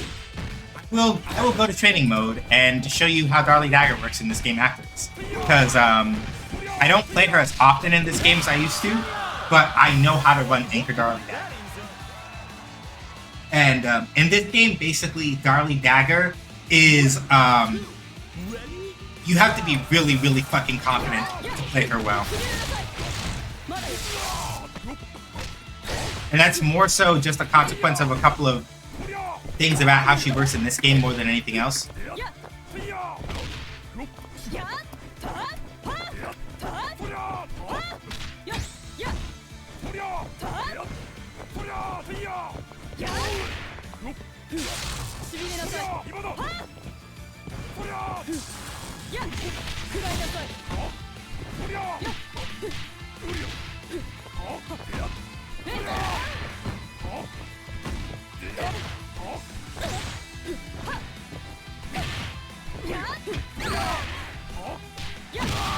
What's up, Clark? So yeah, this is why Clark's annoying. Because, like, his normals are really good. He is relatively mobile. Regular Shermie is still faster than him in certain aspects, and it's just a lot harder to shake. It is about as hard to shake. Fuck!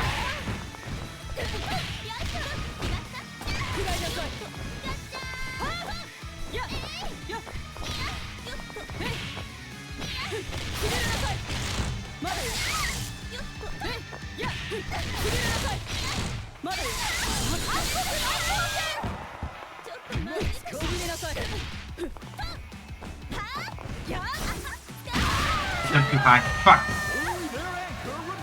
Alright, I might be able to run this back, but it's a little tricky, because the Shermie is at relatively low health, but if I fuck up, Shermie's going to literally eat my health bar.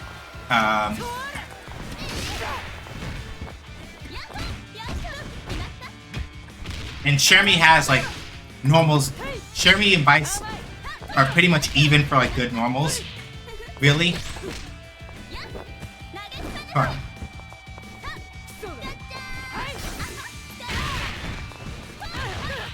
Yeah, oh.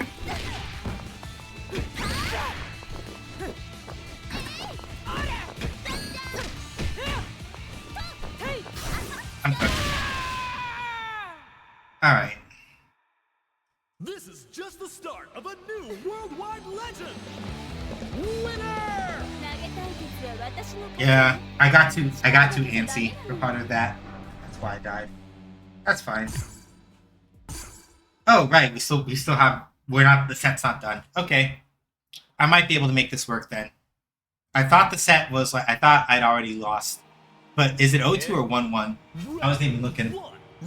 Oh, it's 1-1.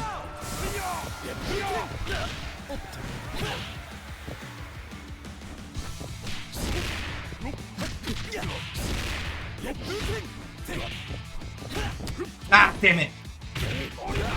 Mixed City.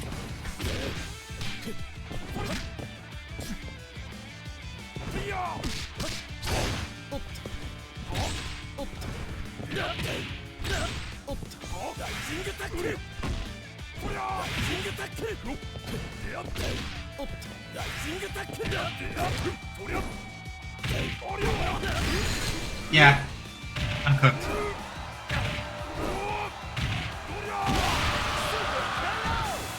And player 2 clinches the first round. Stand your ground. Ready? Go!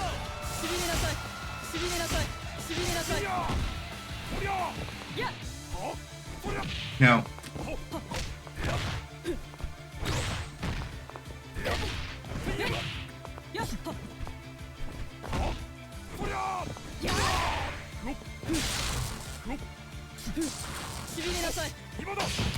下でどうだい？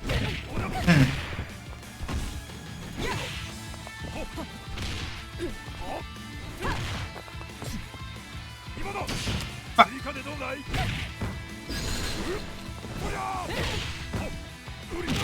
Not sure what you were trying to do there, but okay.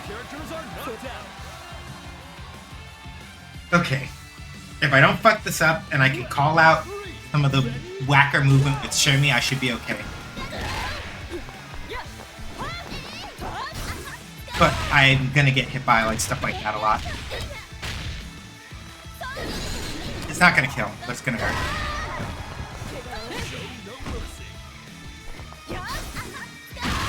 Yeah, I'm gonna keep getting hit by 30 shoot a lot because, like, the thing about that dashing command grab, Shermie shoot, I think it's called, is that while it is fast, if you jump it or otherwise like avoid getting hit by it, Shermie kind of just eats shit.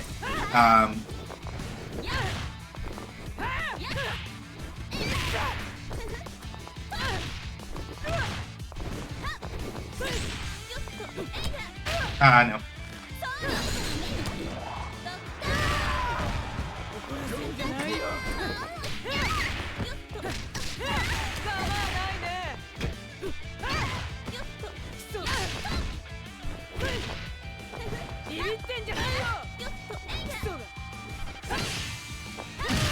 Yeah. Alright. Yeah, I got cooked. It's fine. Alright. Great fight! Mad respect to the winner! Winner! 投げ対決は私の勝ちね。力だけじゃダメなのよ。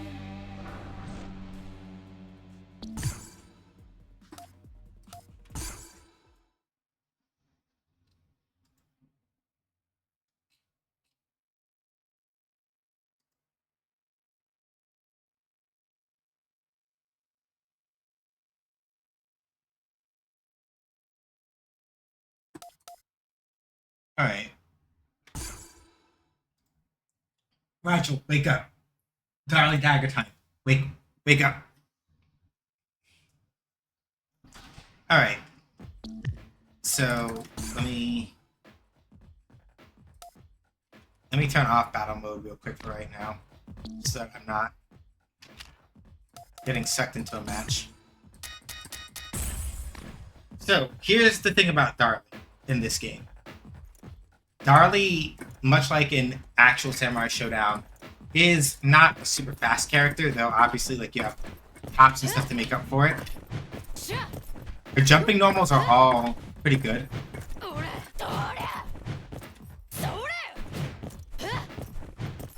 So, like,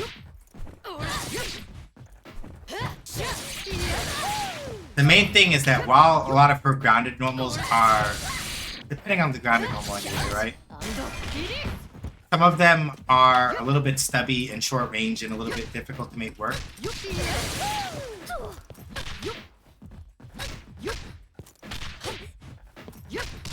So, like, usually with her, if you're doing, like, combos, you're doing stuff, like, from light combos, you're doing stuff like this. Usually. If I can do this correctly.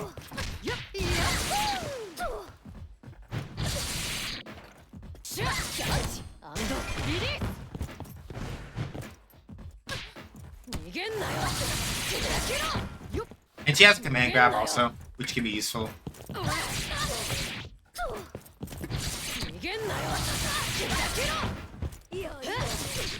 And so on and so forth. So, basically, Darlie has no really solid defensive capabilities, but in exchange, like, her ground game is really strong, right? But, aside from that also, hold on, if I can do this.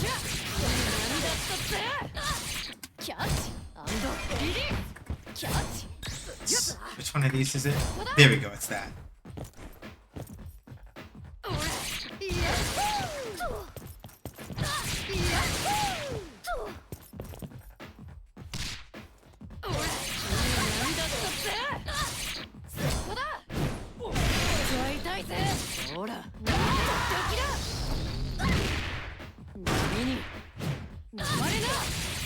Basically, in exchange for the fact that Darlie has like minimal defensive options, she shits damage. If you are in a situation where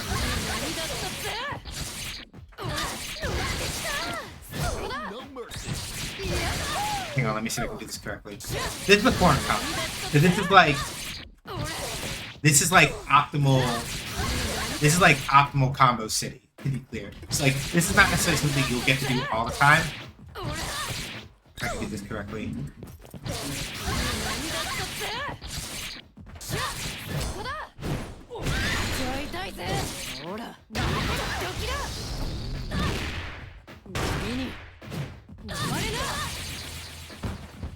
To be clear, that is almost 80% damage.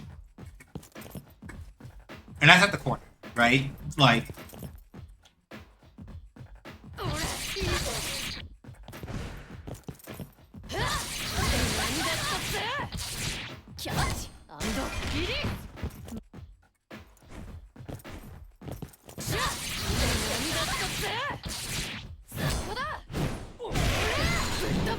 wrong one.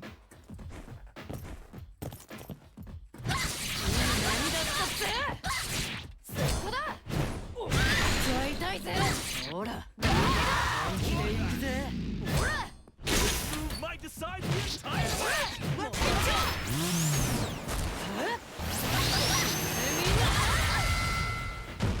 Let's go. Still almost 80%.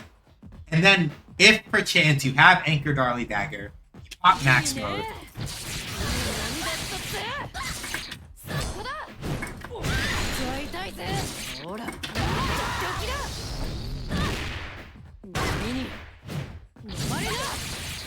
Well, actually, that's probably not the right one. Hold on.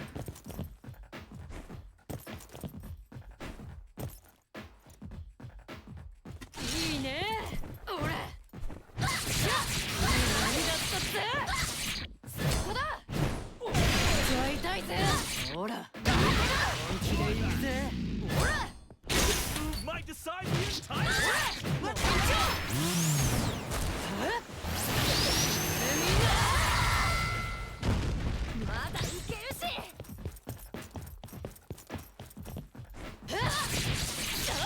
Hold on.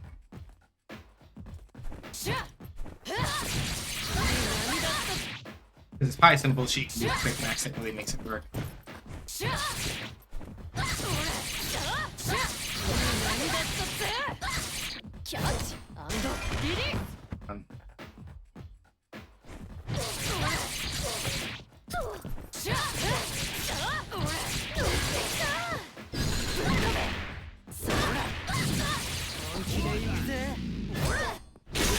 Might decide the entire match. Let's go. Yeah, like, that's Darly's whole thing. Darly has really, really limited defensive options, but in exchange for that, she has, even if they're a little slow, she has almost that reach pretty far.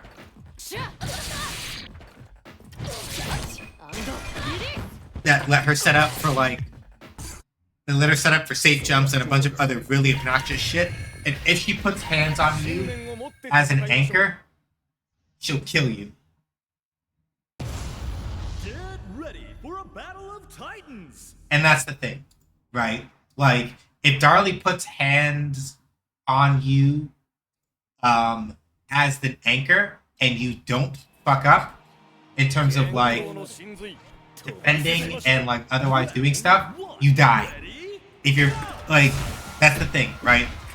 Like, you will murder people as Darly if you're able to like keep a clean if you're able to keep the offensive pressure relatively clean and not get forced in a position where you have to defend a lot.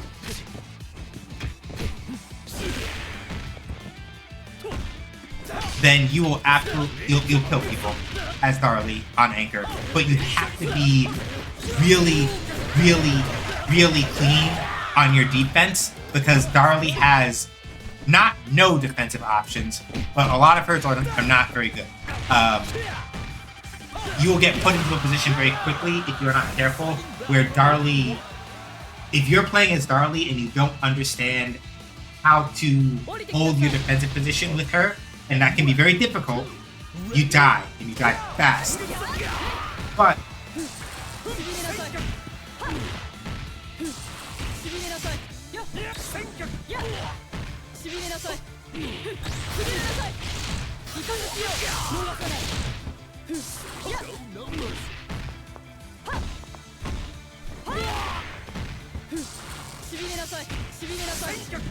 no.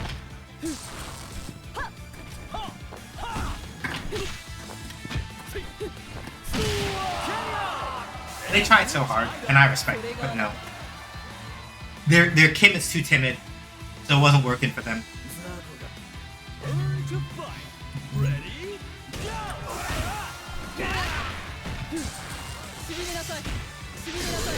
Yeah, that's fair.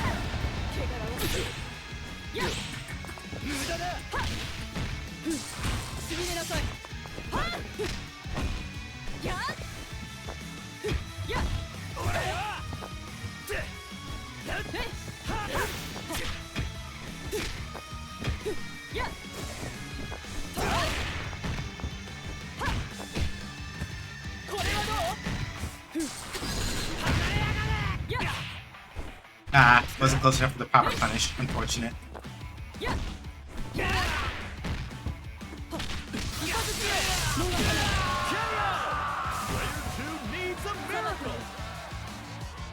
But yeah, if you want to play Darlie, I recommend. I'm not gonna say obviously.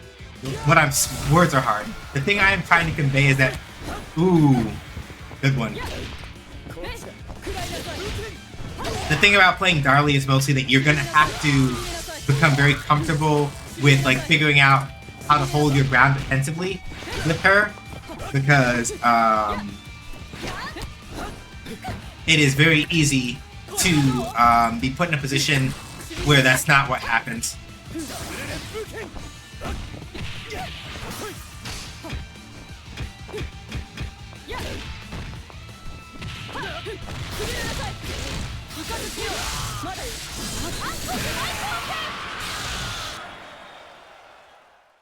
What a great fight! Mad respect to the winner! Winner! But no, Darlie, and she's gotten a couple of buffs in the recent patch with Mature and Vice that makes it a little bit less painful to play her. But if you choose to play Darlie in this game, it's one of those things where you really, really got to get comfortable with your defensive options quickly and be aware of how you try to stop people from putting you in a position where you have to defend as Darlie. Because the moment that you have to do that, things become a lot more difficult.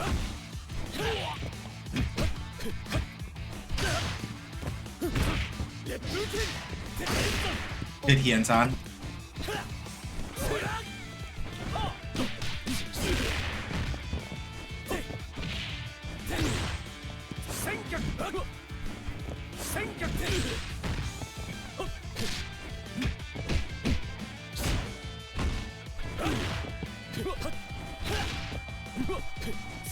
No.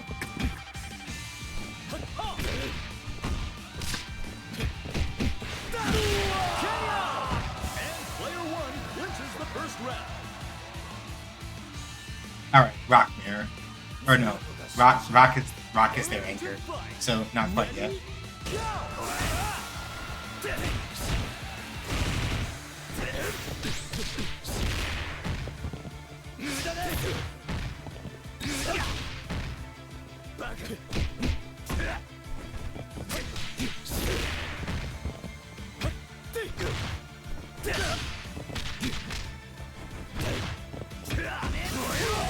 Fair. Ooh. Ooh. Yep, there it is.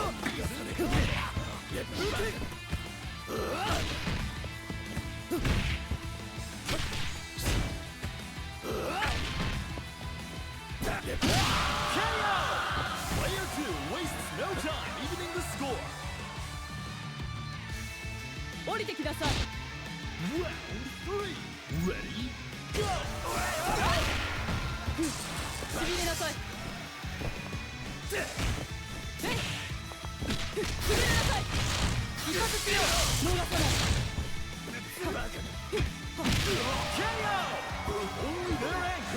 they keep trying to roll past me on Wake Up.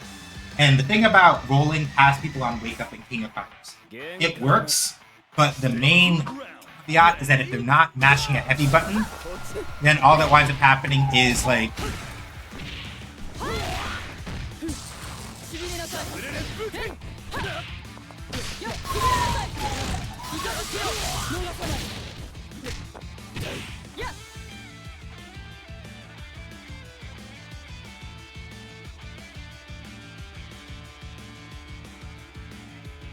Did they quit?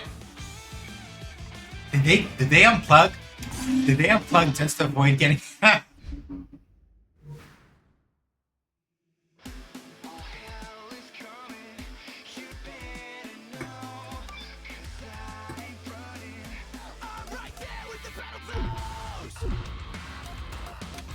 Did they unplug?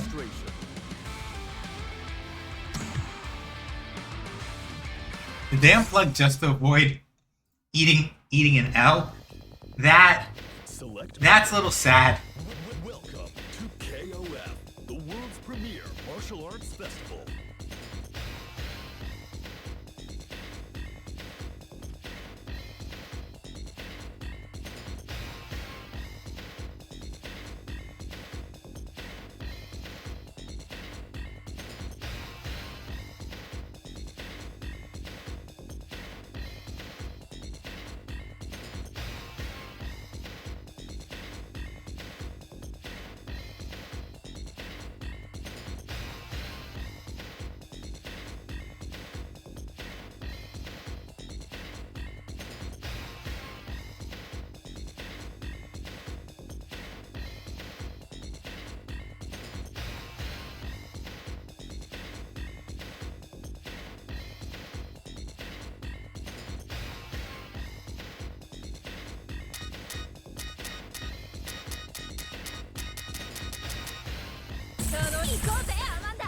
I'm going to hope that, for the sake of me not roasting them to hell and back, that they literally just had a regular disconnect.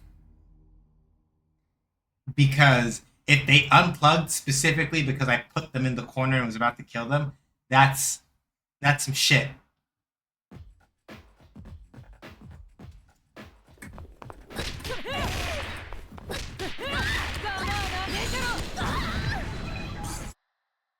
Select order.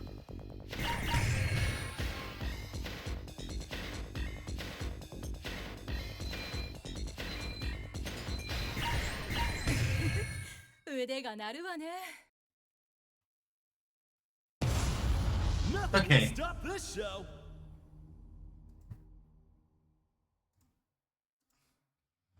Alright. This is gonna be a little rough.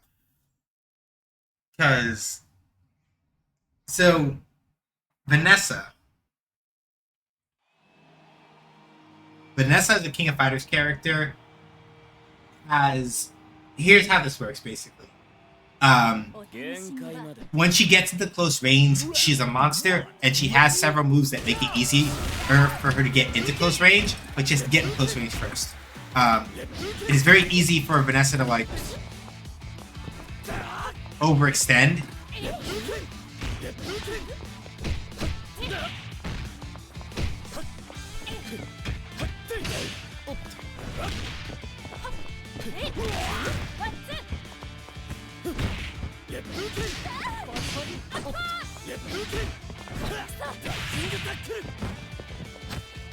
Too close.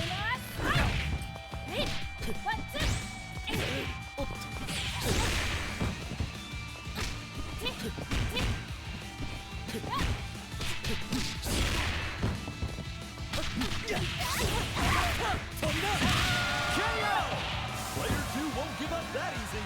Woo.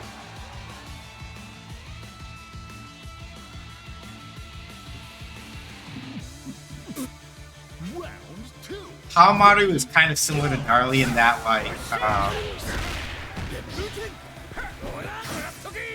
well, he has more defensive options than Darlie, is what I should say.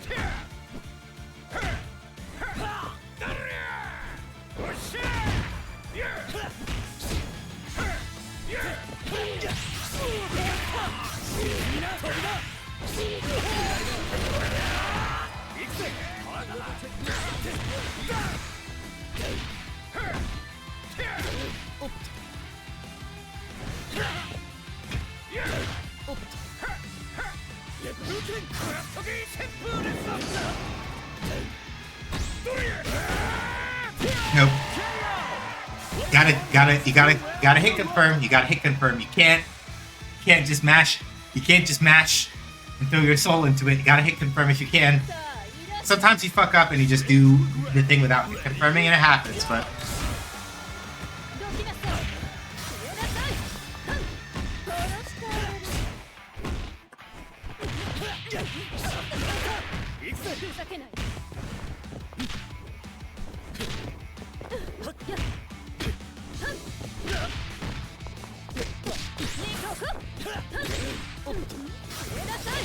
couldn't get over that one. So you see how I got grabbed there, right? Because in KOF, you can throw somebody with either lever, right? Or you can throw somebody by holding forward or back and pressing either heavy punch or heavy kick. So it is harder for people, if people are trying to like roll past you as a way of like avoiding getting hit by certain things, it is easier to put them in a situation where they can't actually do that.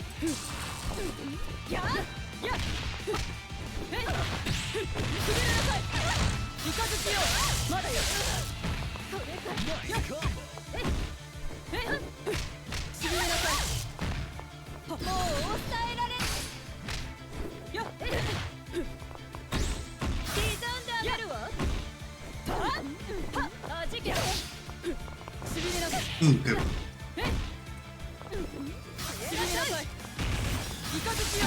There we go. What a great fight! That's unfortunate though. I really would have thought that whatever super that they were using would have been Strike and Ball. 好きにすればいい。でも違うというならここで果てなさい。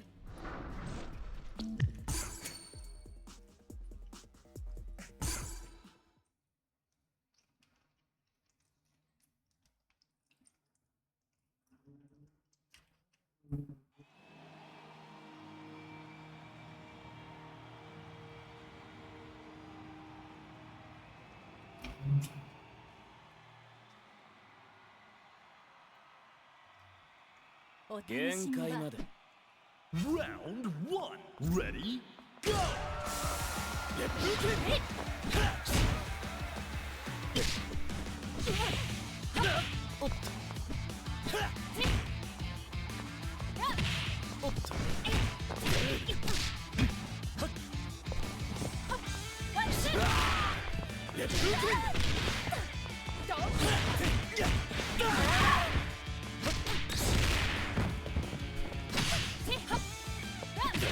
Ooh.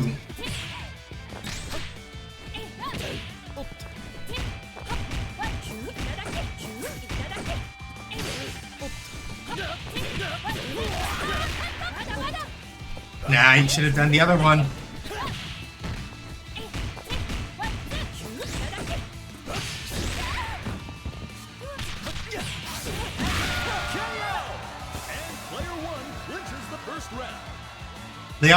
They almost had it. They got me with a combo mid-screen. They should have done EX uppercut instead to actually keep that going, but they fucked it up.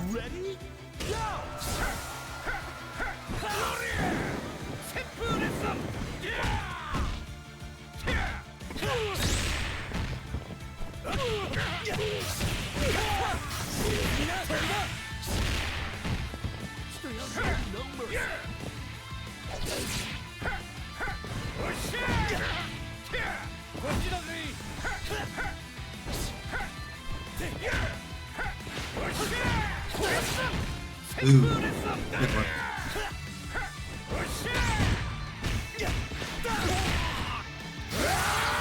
There you go. That's the stuff. Now you're cooking. So yeah, Haomaru's main thing is that he has long-range-ish buttons the way Darlie does, but has better defensive options, basically. His kit is a little more rounded than hers. Is basically the thing. Hello there, almost machine had something I have to take care of. Happens. But good to see you, Stubby.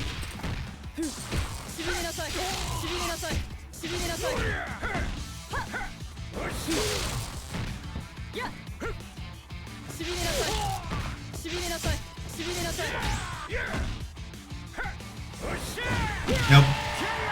Misshot. You misshot the distance on that. And now it is time. To cook you. Maybe. They're coming in loaded for bear, which means that if I...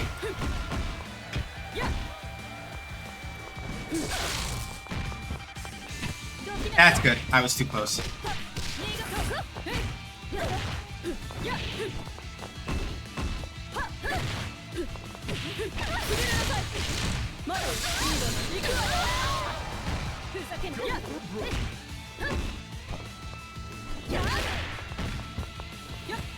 Yeah, too close.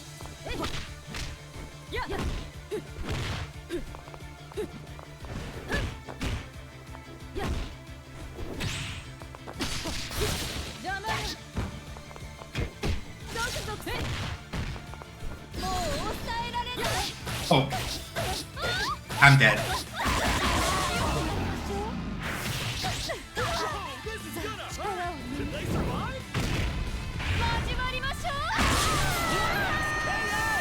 Okay.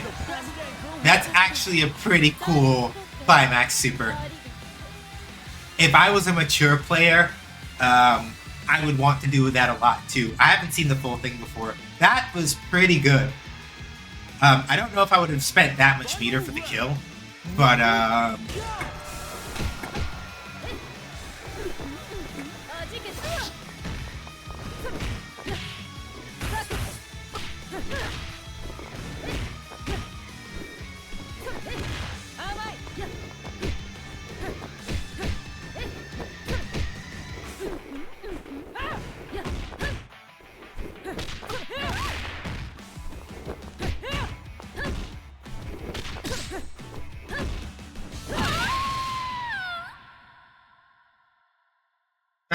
how you doing, Sebby? Good, hopefully well.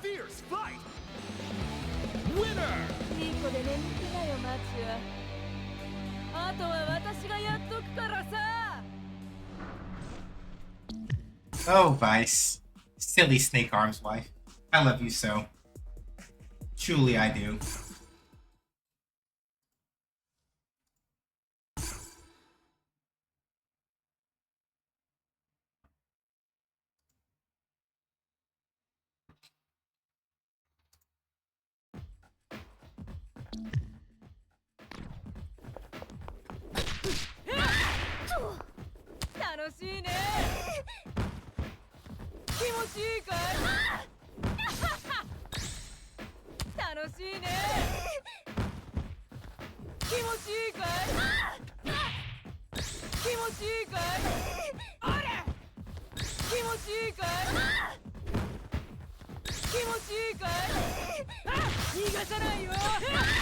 Yeah, that's just easy to do that. So it's only near the corner, but not a combo though.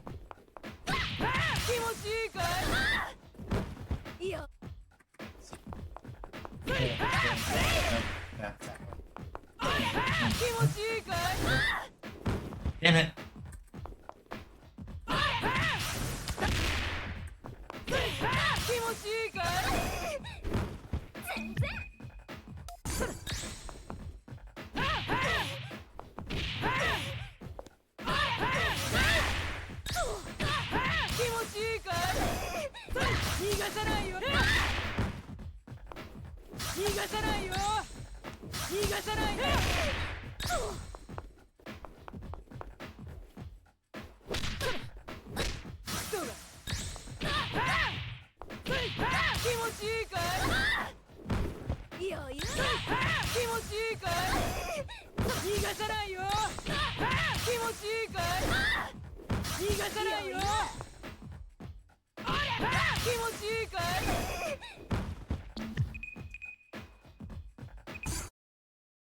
Select order.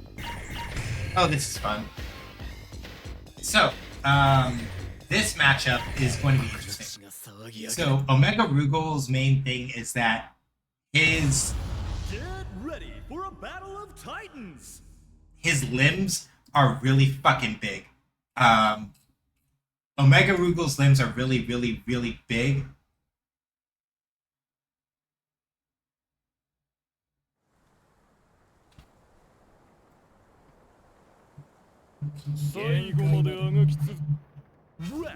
And so, defensively, he is able to, like, assert himself very well.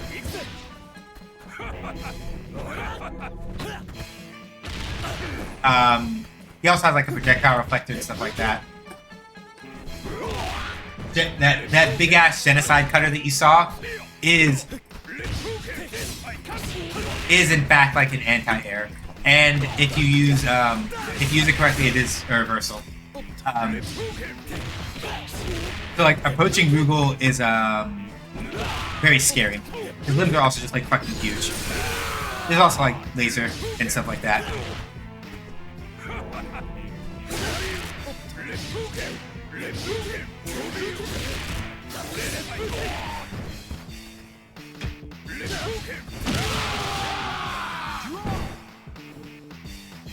That almost never happens. That's the first time I think I've ever actually gotten a draw in a round before. That's wild. Round 2. Ready? Go! So yeah, you saw how Clark tried to, like, roll past me there, right?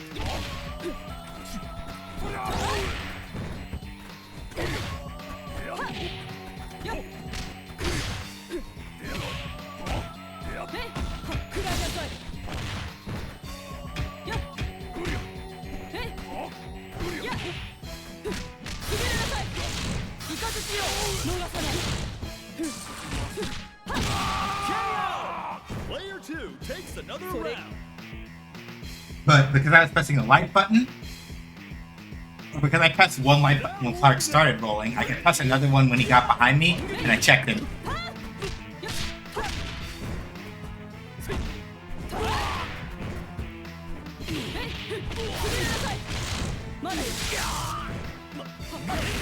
Good, he ends on.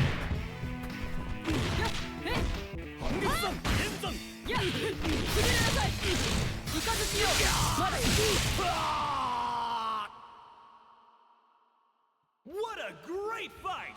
Mad respect to the winner! Winner! But unfortunately, so I know that a lot of the Kim players that we fought tonight have been relatively lackluster. So you might be like, is Kim a bad character? Kim, in any King of Fighters game that Kim has been in, at the very least, he is a solid mid-high tier.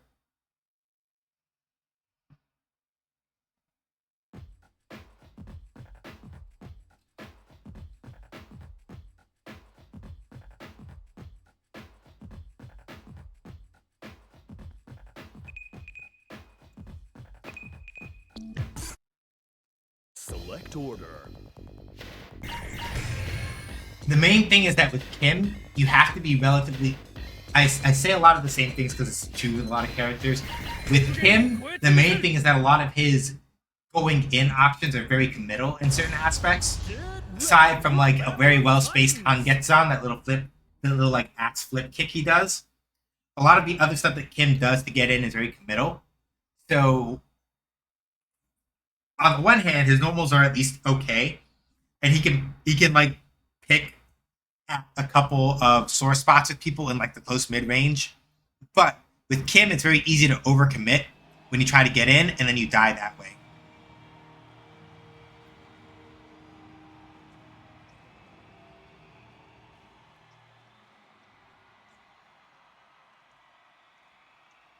Orochi Shermie's main problem is that her pressure strings are very short. Round 1.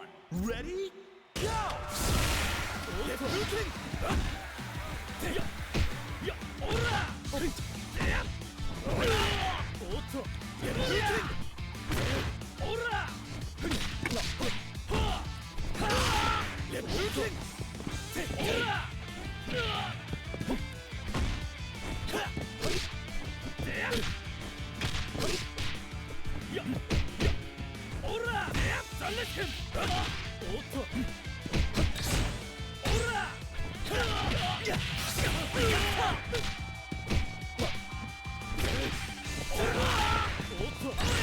Ooh, 50p.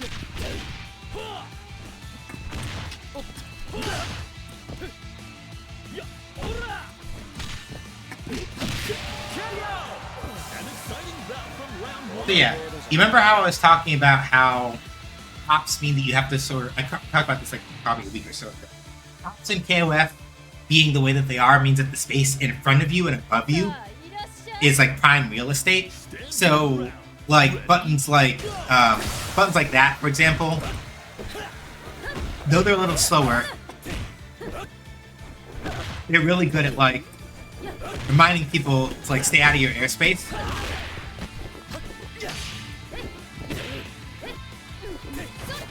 No.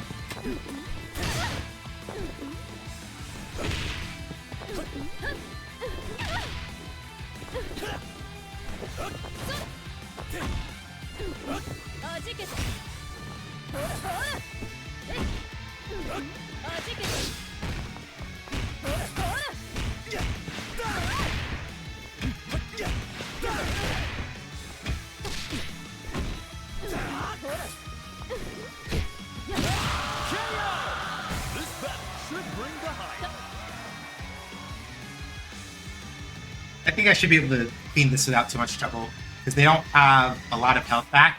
Yeah, they're under 200. They're just at around 200 HP or so. So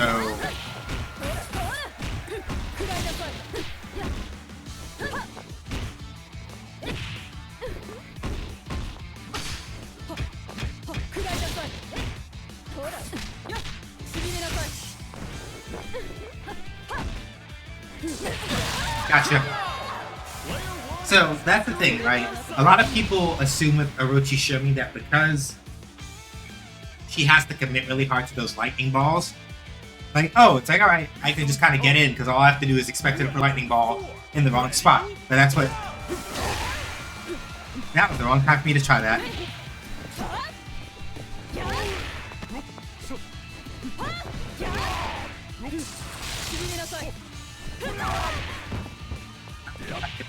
Wait.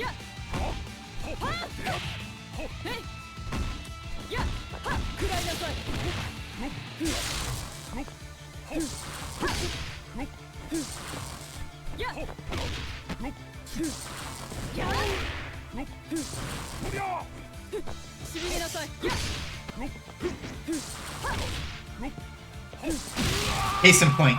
So you see how Clark tried to roll, right? Probably because Clark assumed that I was gonna put the lightning ball on top of him where he fell, and I was like, I could do that, or I could assume that at this point you're tired of getting hit by those and you're trying to get in on me. In which case, I'm gonna put the lightning ball right in front of me. Congratulations, you rolled right into the lightning ball. You ate shit.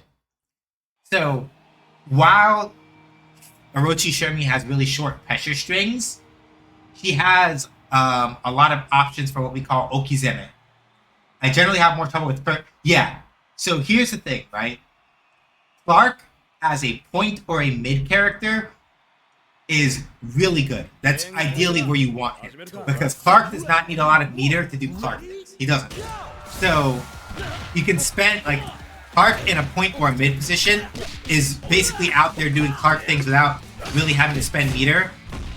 When most characters probably don't get really scary until they have it just a little bit. So Clark is like fighting at an advantage in that sense. Fuck.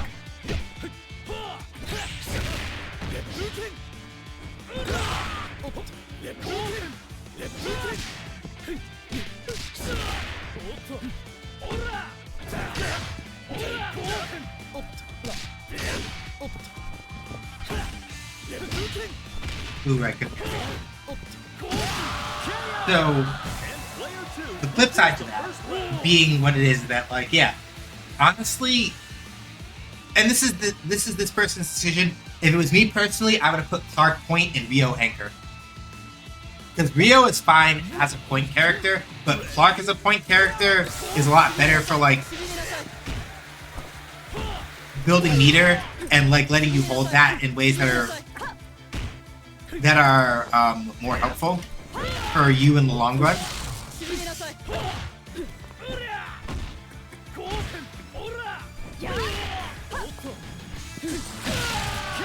See? You tried to roll into me and you got caught.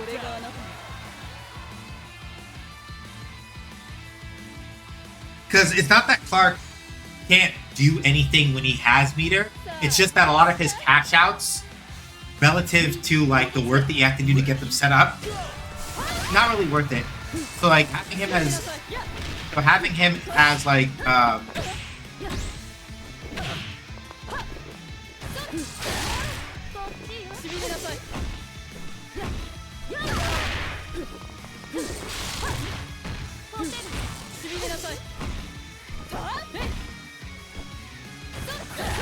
fair.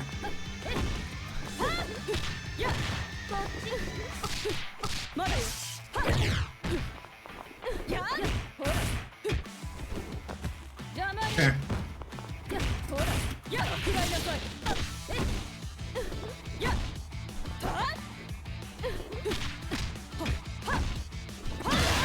See? You saw they tried to roll past me, right? And I checked them with those light kicks. That's why you have to be careful. If I was super on the ball, they would have done that, and I would have thrown them into the corner and put a lightning ball on top of them, and it would have been a bad time.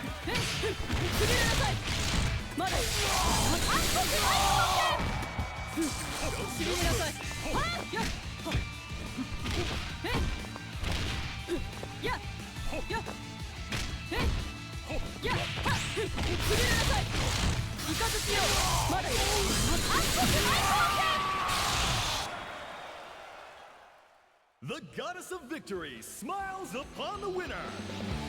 Winner! And this is why, right? Because if with Rio as an example, right? With Rio as their anchor, Clark as anchor is kind of like whatever, because he'll do a hit. If he chooses to convert it for meter, he doesn't do a lot of damage relative to anything else. Rio, on the other hand, right, is just like that.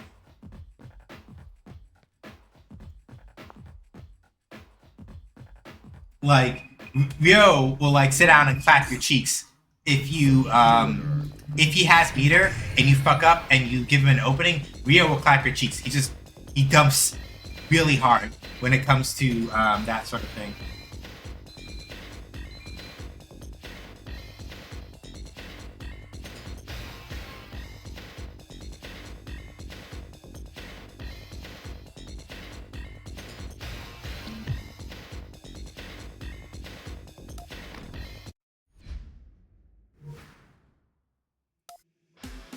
Registration.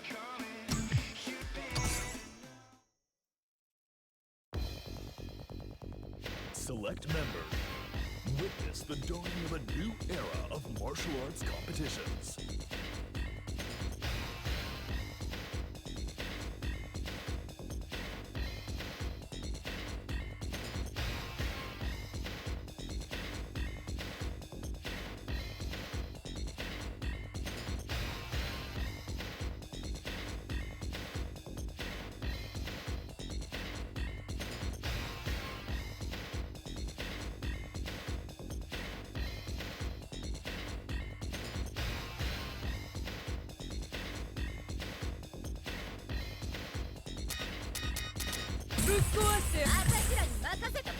Select stage. Either their connection was ass, so they fear quit when they saw your team.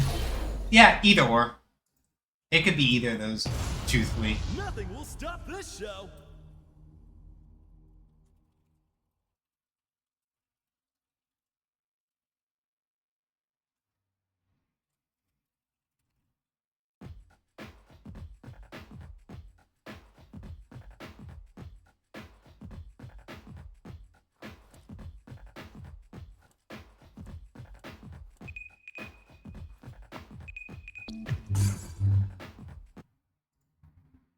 select order. Ah, shit. Orochi.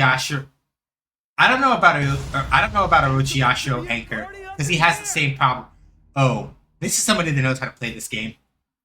I think 87% win rate with less than like 100 matches. This is somebody that knows how to play this game. I think we got to see how this goes. Round one. Ready? Go!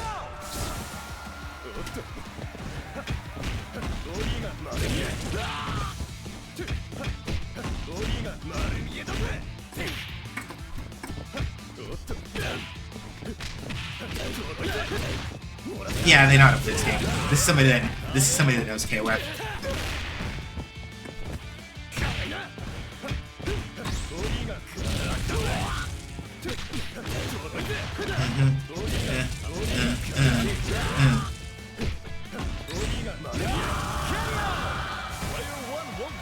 Yeah, this is someone that knows how to play this game.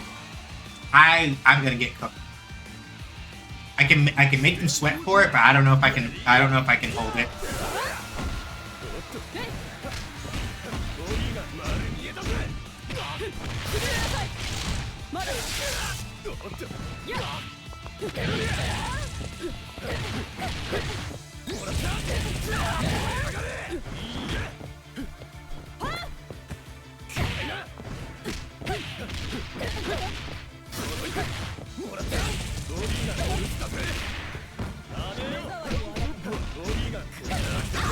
Yeah.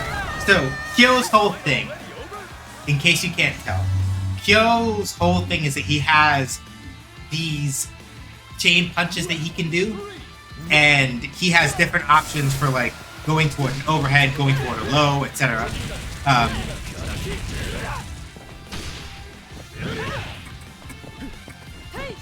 And dealing with it is kind of a pain.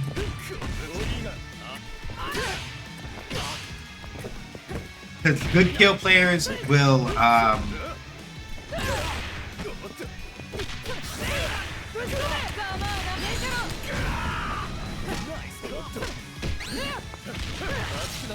yeah, I'm dead.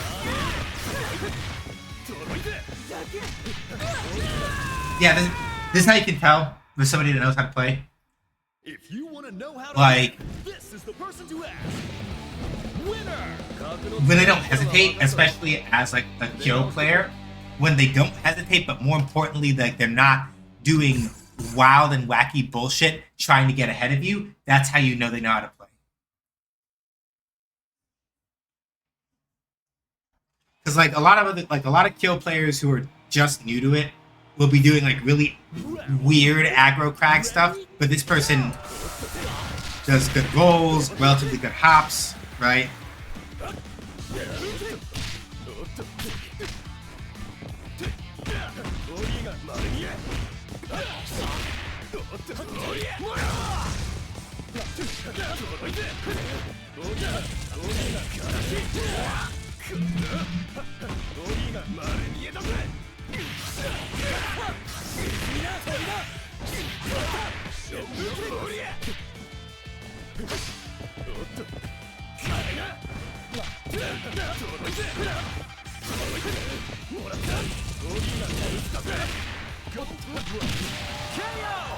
Smurf?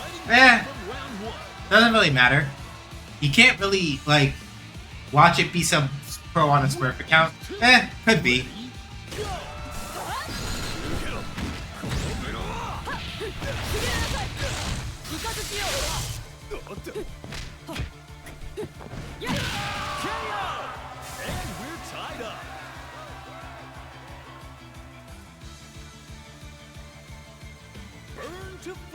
A lot of pros, I mean,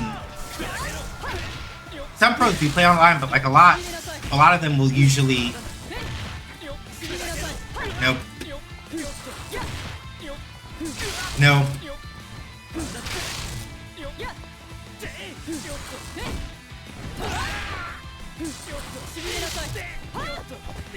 Good one.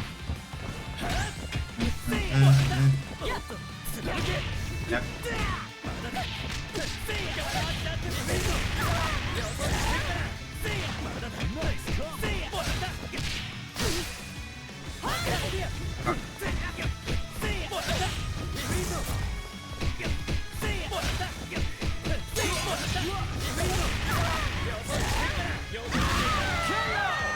Player 2 has victory in their sights. We'll see.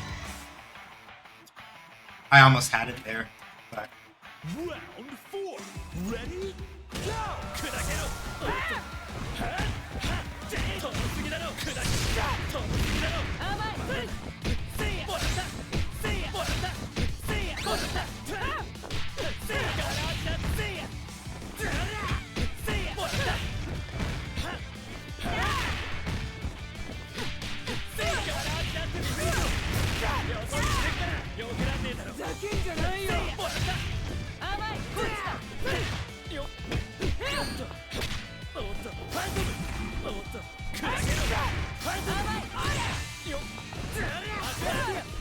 yeah. I mean, they may not even be a pro. It might just be somebody that just plays offline a lot.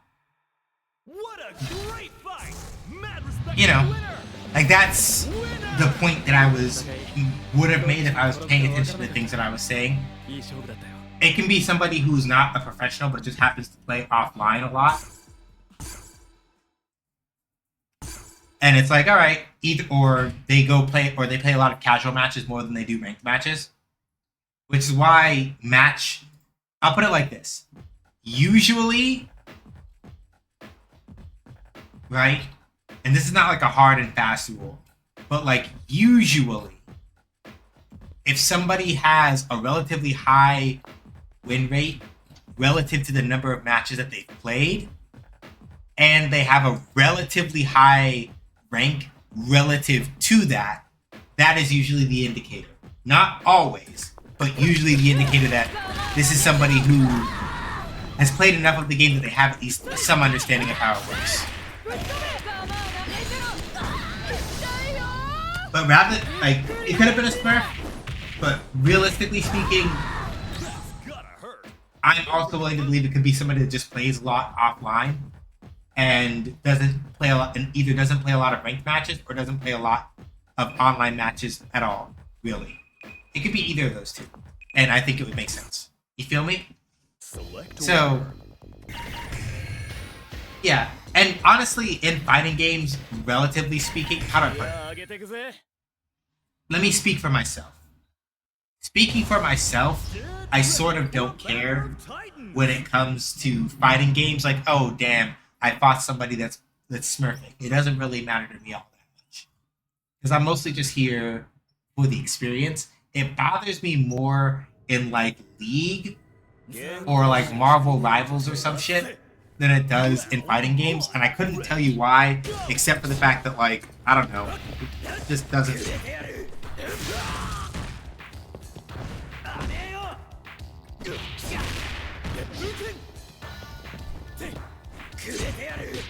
Yeah, it is plus.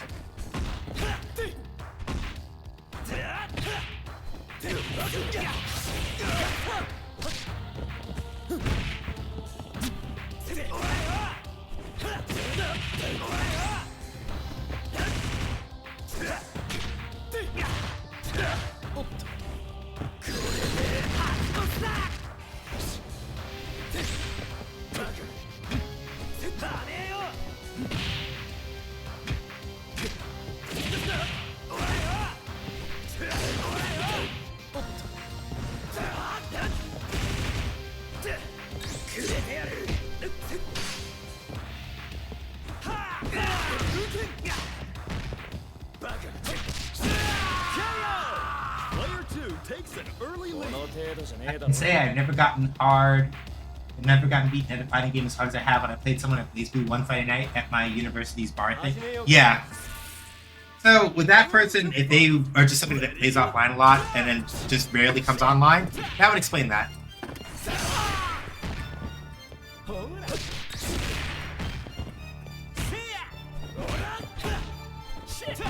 Gotta be careful about whipping that.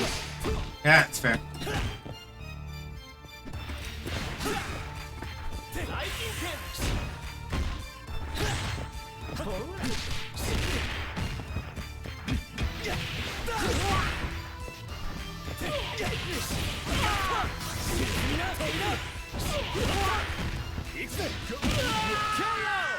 Player 2 takes another round.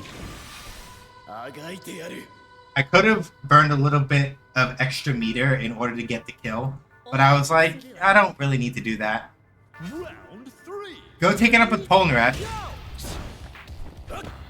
I'm about to say, if you want to bully, it's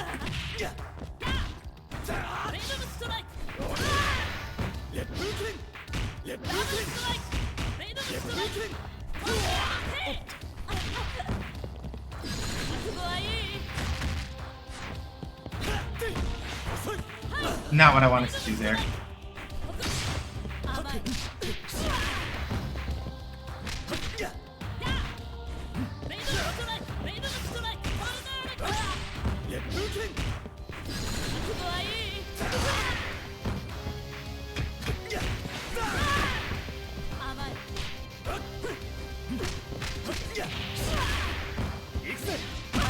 Sorry, King.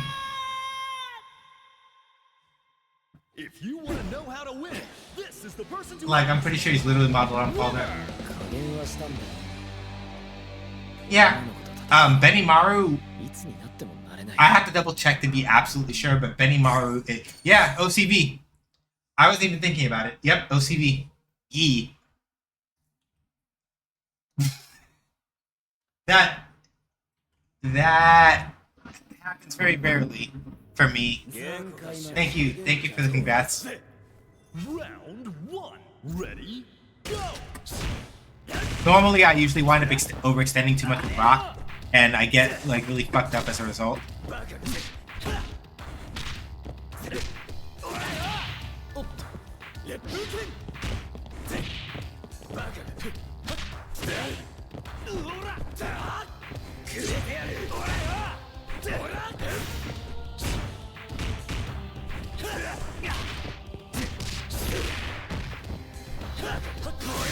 Yep.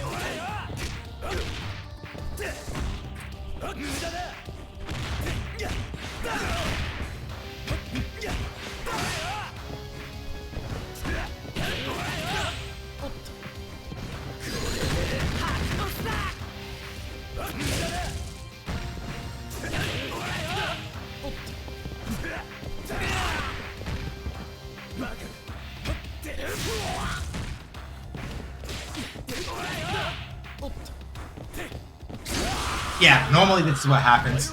Like, usually what happens is that I'll fuck up with point rock and overextend and die a lot. And that's why I almost never get OCBs with rock. Because I overextend usually and fuck up and die.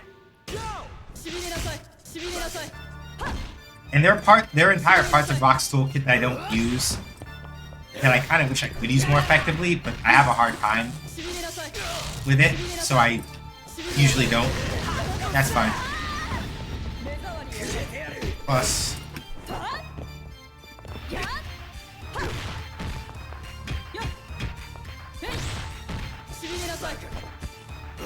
In a sweat there.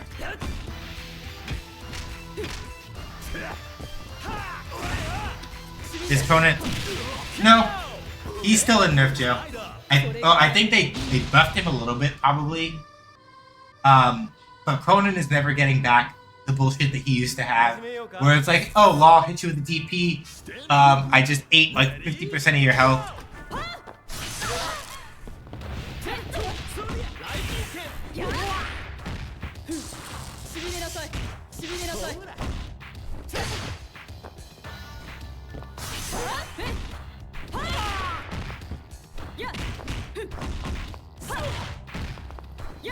There you go.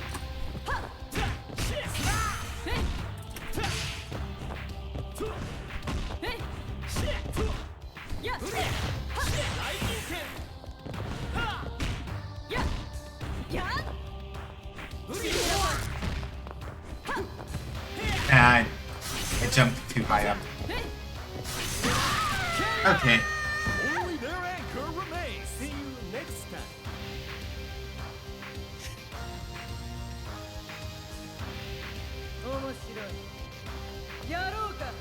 Stand your ground. Ready? Go!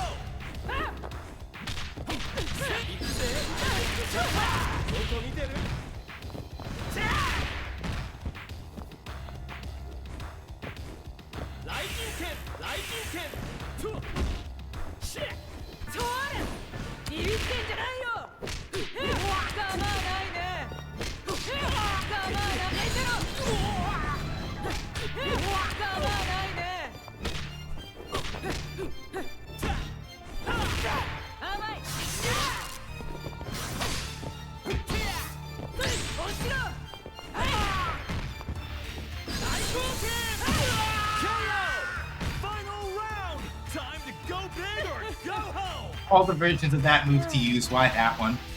You went right over my head and fucked yourself over. Final round. Ready? Go!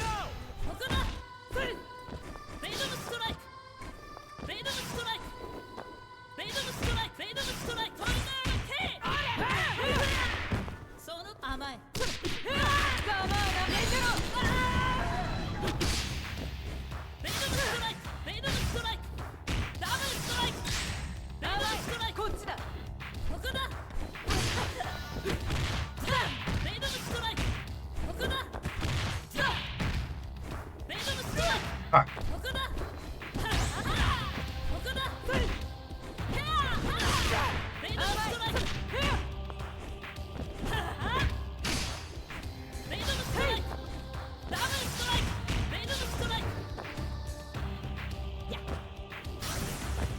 Ah, fuck. Yeah.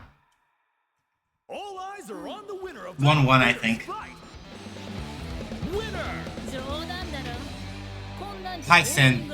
But yeah, I really do not like, I don't like being put in a position, this is not like a complaint, this is just me doing like talking a matchup thing. If Vi's in a position where she has to deal with somebody with projectiles, it's usually a bad deal. Because you have to basically work your way in, because your only real like gung-ho full passive projectiles option as Vice is EX Splash. Which is not bad necessarily, but it's predicated on fuck.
Okay, yeah, they've more or less figured out the strat.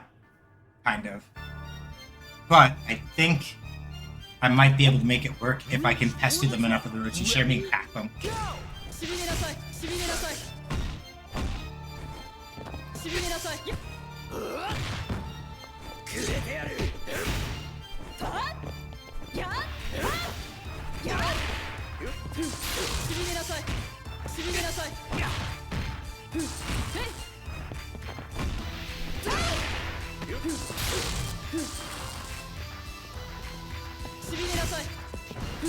No.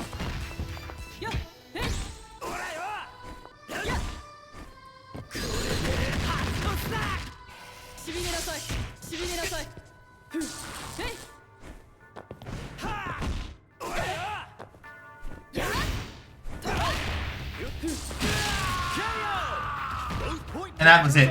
I was like, they really want to try to like play a game of like of don't come near. Okay, I'm Orochi Shermie. I can do that all day. And you just have to you would have to guess correctly about which thing I'm gonna lay down in order to stay out.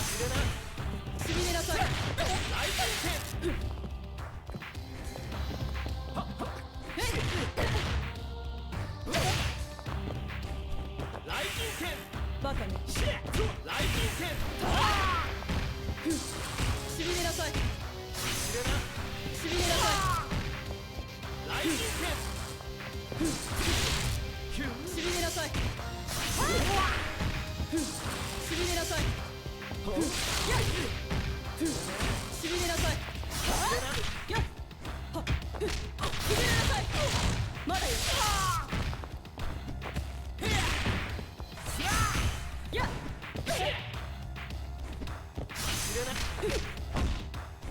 しびれなさい See? Only their anchor 裁 remains. きの行く No, it's like that shit doesn't work. So I'm still not in a great position because I'm still under 50% health. I'm at like Round 4. 40 Ready? something, maybe, if I'm lucky, or a little bit less than that. しびれなさいやっ And I gotta deal with this shit. やっ甘いはっしびれなさいイカズチよまだよ Nice combo. やっ甘いはっしびれなさいまだよはあ You're dead. 暗黒 What a great fight! Mad respect to the winner! Winner! ハムシごときに本気を出す愚か者がどこにいる Damn. Also, Orochi Shermie's insults are really great. Very nice of them to hand you that win, lol. Yeah. And that's the other reason why I like playing Orochi Shermie. Because y'all saw, right? Like that Cronin, what I realized relatively quickly when using Rock is that Cronin was basically stalling for time past a certain point. So it's like, alright, fine then. Like, if it comes to Cronin versus Orochi Shermie, I will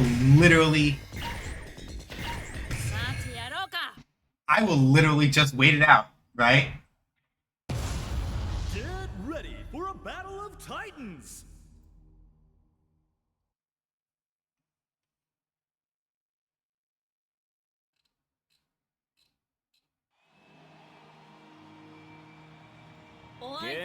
They threw that super weird. Yeah, and I noticed that they did it previously, so I'm not gonna lie and say that like I predicted it, but I was like, they might do it if I bait them into, if I'm careful, I might be able to bait them into it again. So I'm not gonna say that I predicted it, but I made an educated guess.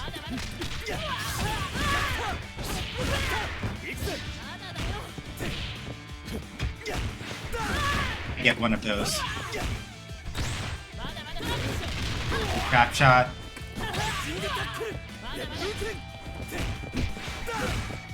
Ooh, good one.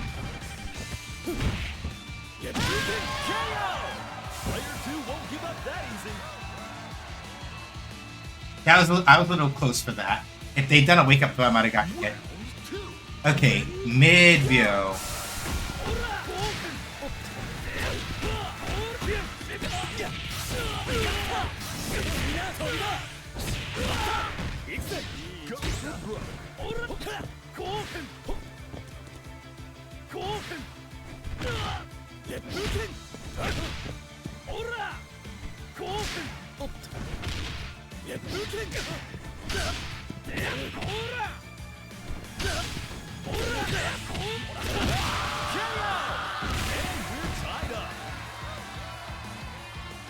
Yeah, the hard part is going to be against the Robert, because I'm going to have to try to figure out how this person plays Robert, and there are so many ways to play that motherfucker. It's...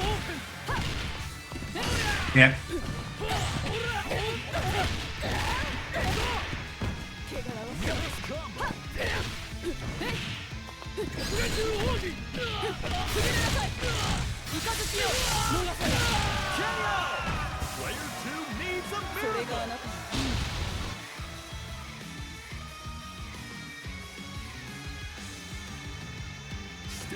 The thing about Robert also is that his legs are really fucking long.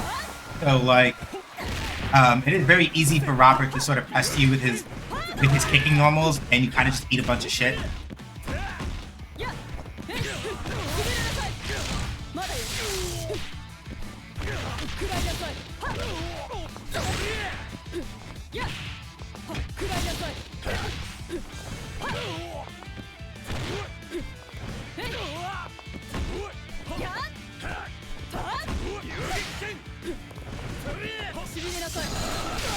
Oh, that was unfortunate. You tried it.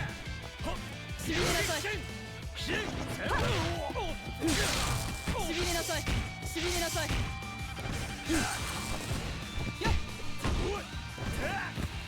Good throw.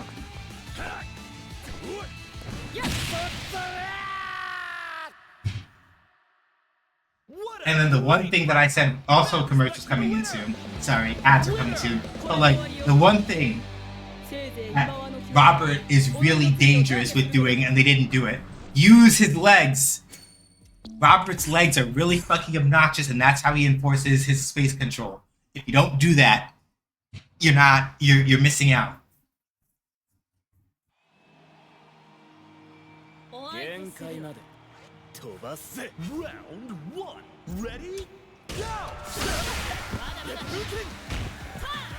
メイドのストライク遅いメイドのストライクメイドのストライクメイドのストライク甘いキャー遅いトラップショー遅いカーまだまだトルネードKトルネードK 行くぜその程度かメイドのストライクトラップショーカー Nope, good punish. 甘い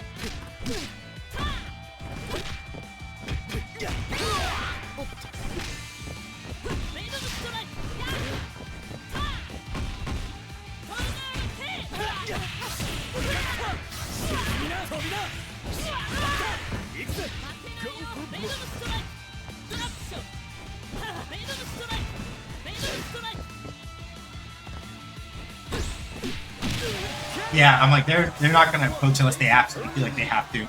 So I was like, let me just hang back a little bit. Okay, Rio. Ready? Go!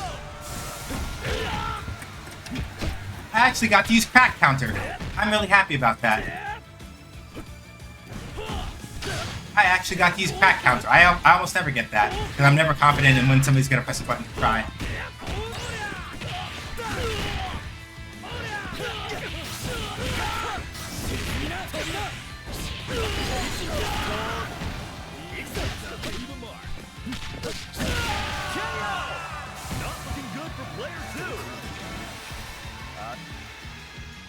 Rocket's gonna be so cool in City of the Wolves, I can't wait.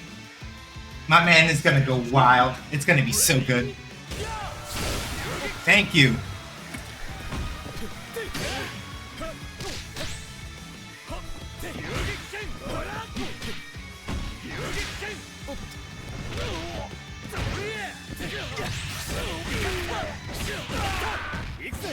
Show no mercy.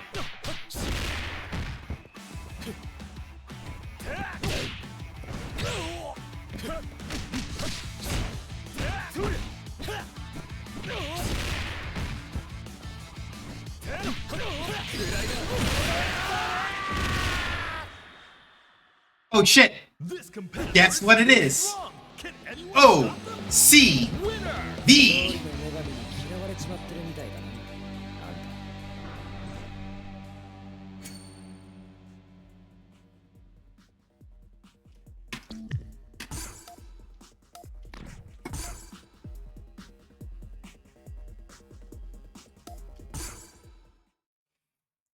We have an ad come. I think ads are coming up soon. So let me double check. When did the ad timer start last time? 7:16. So ads are gonna start in like a minute or so. So I'm gonna shake my hands out, go to the restroom. We'll come back and play like 2 more after ads are over, and then we'll head out. Why am I so awesome? I don't know. I am just the guy. TM.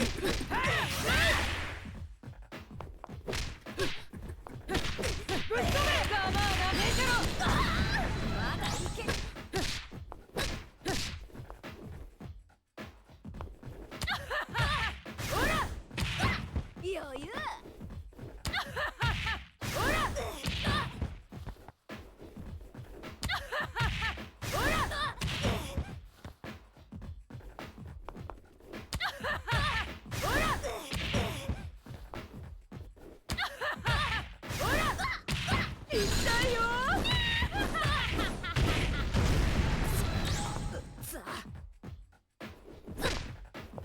痛いよ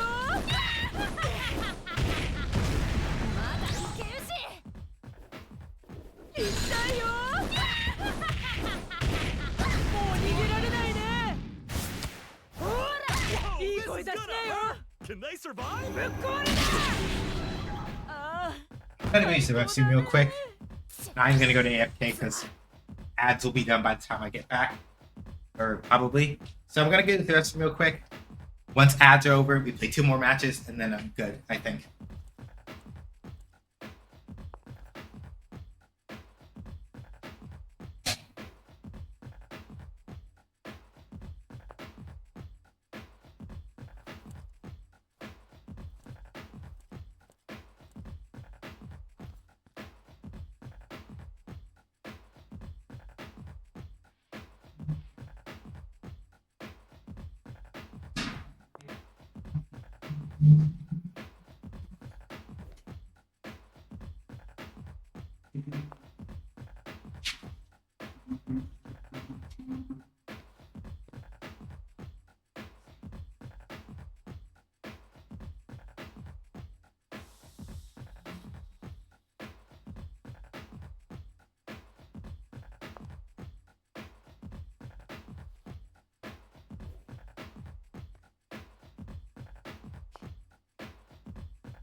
Ooh, okay, I'm back.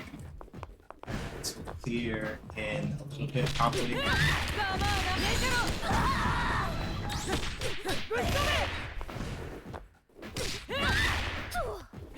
ビビってんじゃないよほら全然ほら痛いよ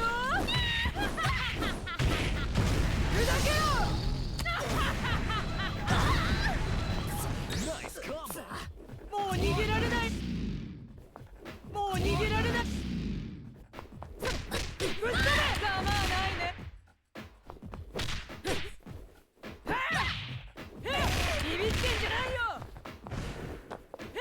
ビビってもう逃げられないねほら Whoa, いい this 声 is 出し gonna なよ hurt. Can they survive? ビビってんじゃないよビビってもう逃げられないねほら Whoa, いい this 声 is 出し gonna なよ hurt. Can they survive? ぶっ壊れた Hey, I just learned something cool. 最高だね Y'all wanna see something cool? ビビってもう逃げられないね There's that. ほら I didn't know you could do that. Can they survive? ぶっ壊れたもう逃げられないね Like, obviously that works. So, here's a fun thing. So, fight this whole thing is that Mayhem, this move here, right? If you do quarter circle forward punch afterward, 236p, ビビってんじゃないよ you get that as a follow-up, right? クソがクソがビビってもう逃げられないね I just learned that it is directly cancelable into your climax super. Can they survive? ぶっ壊れた So, 最高だねまだ if there's a situation where you're trying to just cash out quick, right?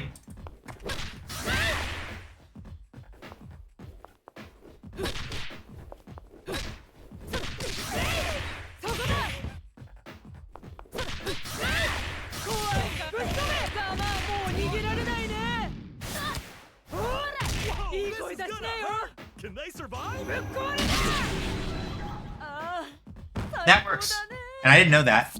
That's kind of fucked up, and it's great. It also means, for example, that if you get like... Hold on.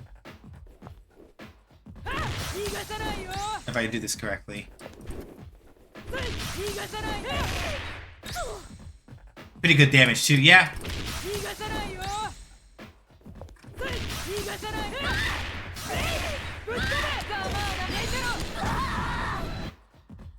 It gets even better. Because you can probably do like... If I can do this correctly. 逃がさない。ぶっ飛べ。ざまあなめてろ。もう逃げられないね。ほら、いい声出しなよ。 Can they survive? ぶっ壊れた。ああ、最高だね。 Yeah, so Vice doesn't have the level of delete you damage that like Darly Dagger does. Like if we're talking, like if you are really and truly looking for a character who, when you put them on anchor, will touch you and then erase your health bar, you want Darly. But the trade-off for that is that Darly has, like I said before, almost no defensive capabilities at all. You have to stay really on top of your game or you get Ready fucked for up. Battle of Titans.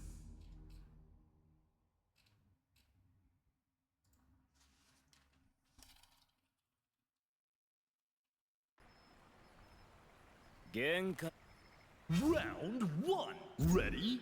Go. Yeah. Every Robert player does that. I gotta sniff that out every time.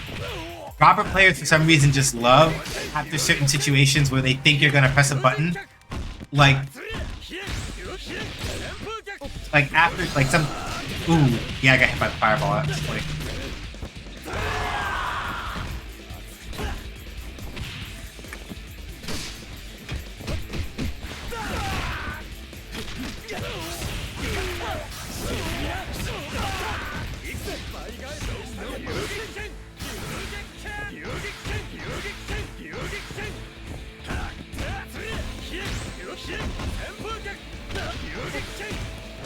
There we go. If I hadn't messed up the combo that I hit Robert with beforehand, I would have killed. Because after the flip kick, you do HP rising tackle and break it so that they get launched, and then you do heavy hard knuckle afterward. Here's the vortex. Are they gonna spend the meter? No, they don't need to.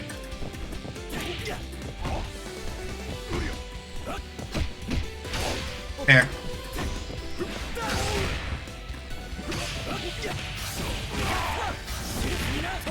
Like this.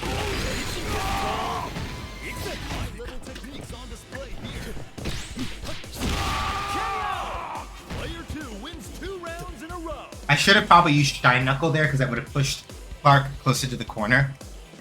But, eh.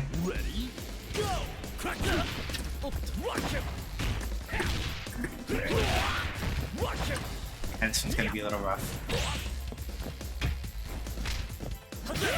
Yeah, there's the X Rising Tackle. I'm like, where is it? I'm like, where's the EX Rising Tackle? Alright, so this could be a little rough, but it's gonna depend. They've got more meter.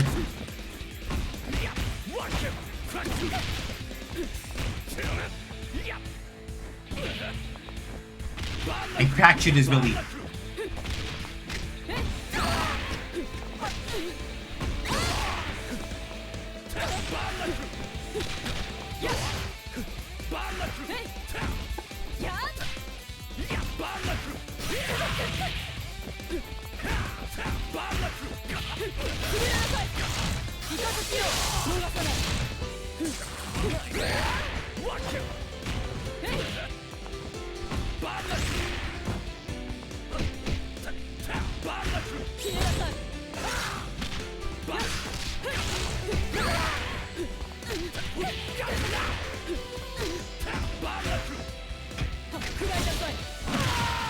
Ooh, they almost got me.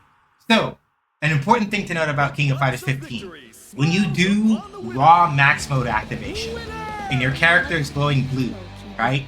And that little meter, and that extra meter above your super meter says max, that's raw max mode. In that mode, you do more damage. Your supers and your EX special moves don't cost meter. Your max supers will cost 1 meter, and climax supers will cost like, I want to say like 1 meter in the rest of your max mode timer or something like that. I forget the rules because I don't use raw max mode that often. Not because it's bad, but because it's a very big meter investment, and you have to be relatively sure that you're gonna potentially make something back from that.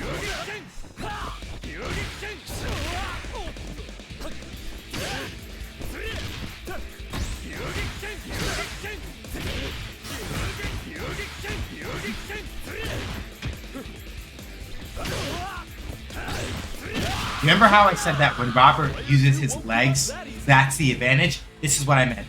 Like this kind of stuff. Aside from like using fireballs for spacing, like Robert is obnoxious the most. Like when you're using his normals, like his normals and his command normals, especially with his kicks, are just very obnoxious to get around. Nice, Stubby. And any situation where you can force somebody to jump.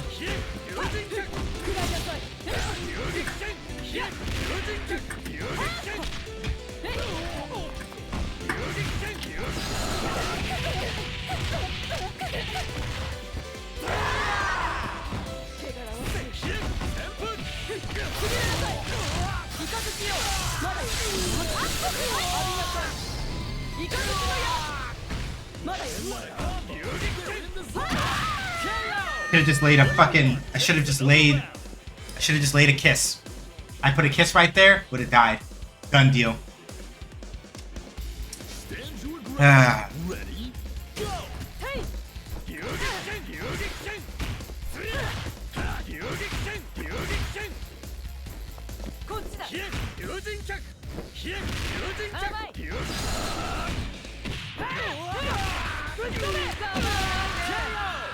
Not going down without a fight.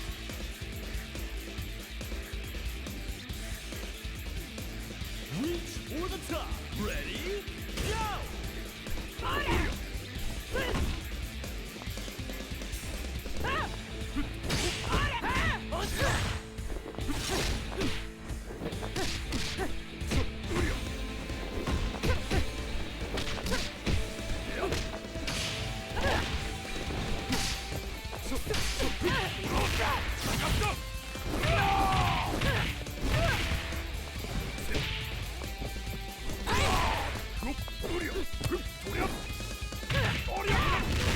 Blender.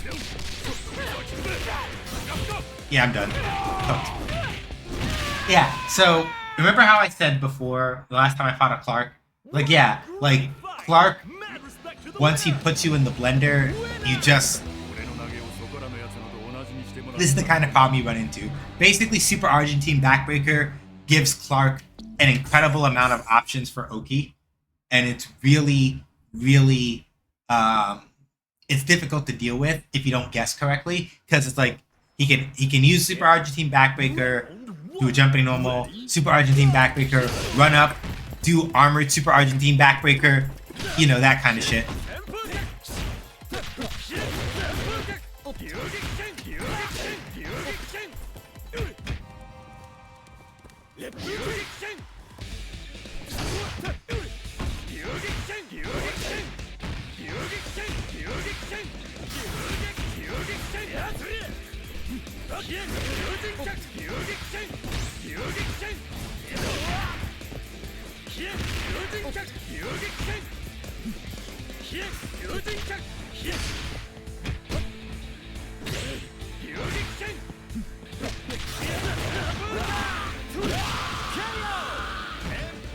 Yeah, Robert is just really annoying. Like, people who know how to use Robert correctly are just annoying because this shit happens.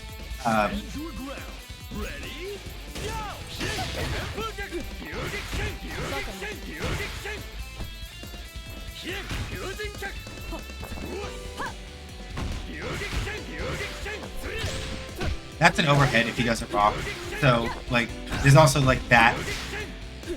Like, it's a very credible, like...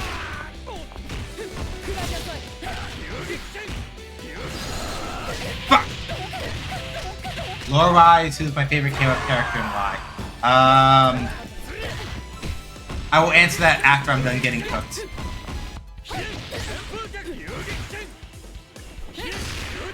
Yeah, I might get hit with the OCV this time because the Robert's too strong.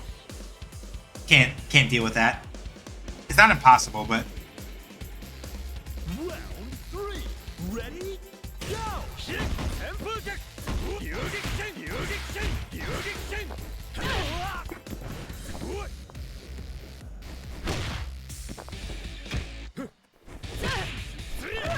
Ryugiken! Hit!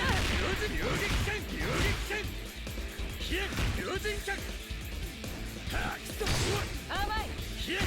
Ryugiken! Ryugiken! Ryugiken!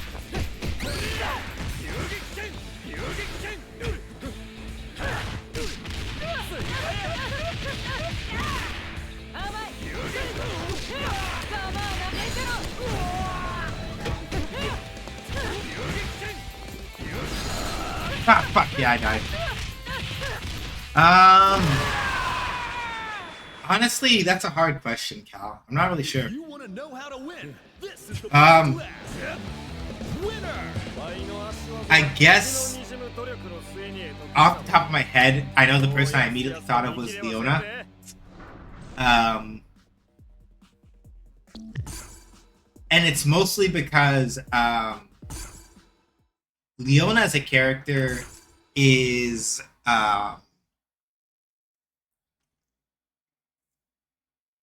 her general thing has mostly been she's part of the same clan that like Mature and Vice and Orochi Yashiro and Orochi Shermie and Orochi Chris are all a part of, except she didn't really know that. Like her father used to be one of the 8 heads of the Hakeshu, right? One of the 8 major servants of Orochi in this continuity, right? And so her father was just like, nah, man, this is for the birds. I'm not doing this shit. So she never knew that she carried like basically Orochi blood in her until I get to do this now. This is funny. So Leona. So Leona was just a normal girl living a normal life up until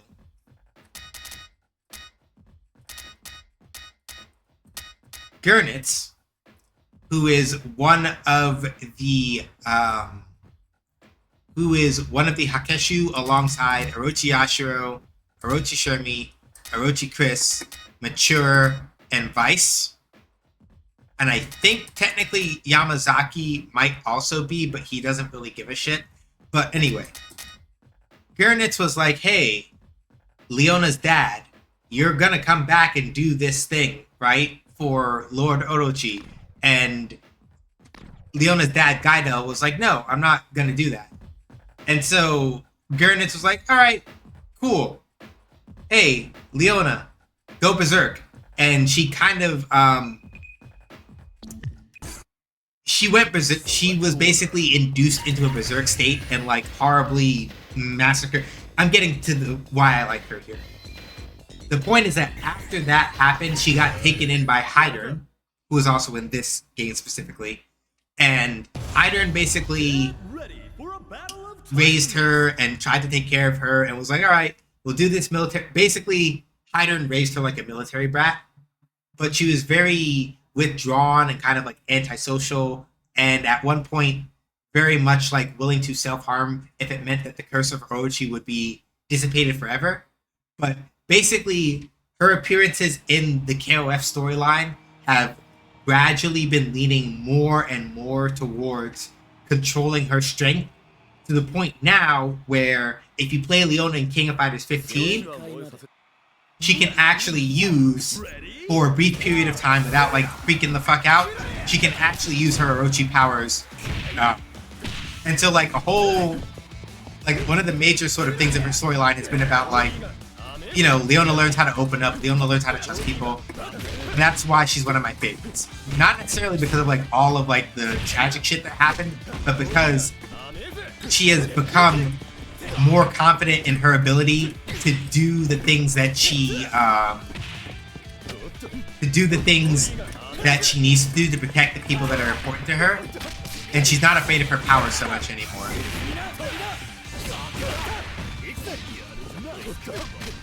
And I'm a sucker for that.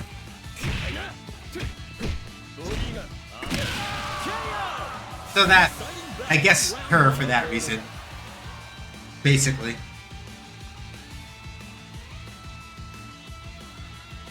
Second favorite is Vice, but just because she's second favorite is Vice, but just because like she'll grab a motherfucker and beat a motherfucker to death with another motherfucker, and it's great.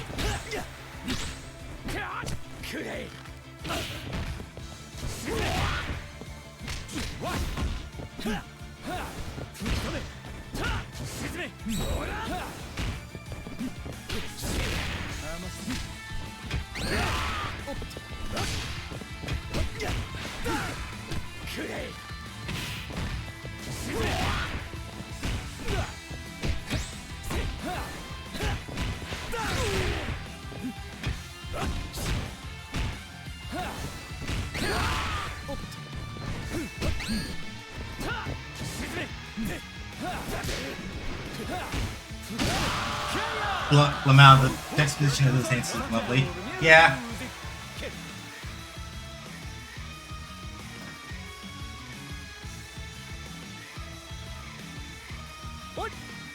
Now or never. Ready? Go!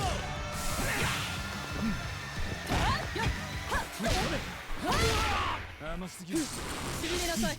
しびれなさい。しびれなさい。甘すぎる。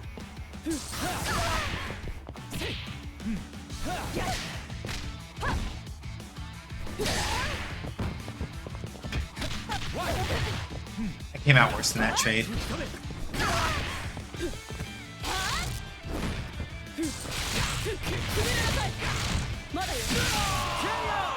Not that one. Alright. Let's see. Who was their anchor? I wasn't looking. It's Isla. Okay. This could be nasty. I gotta...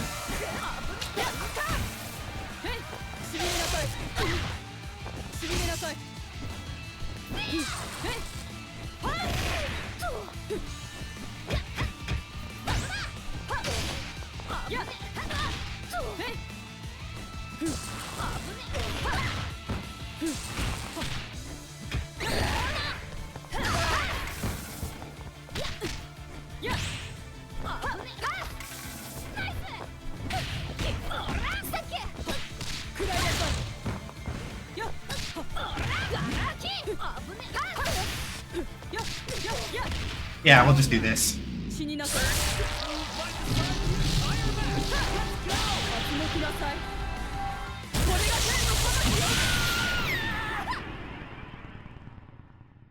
What a great fight! Mad respect to the winner! That corner, though, yeah. That's the main thing about Orochi Shermie, right? Basically, once Orochi Shermie gets a knockdown, if you understand where to put her lightning balls, once she gets a knockdown, you kind of just eat shit. It's not a good time for somebody that has to defend against her. She'll just bully the fuck out of you. I want to say that Orochi Shermie as a character does well at pretty much any position, mostly because, like, you don't need... I would prefer her mid, like, the way that I run her, because there are certain guaranteed, like, mid-screen lightning ball setups that you can get with her that need meter.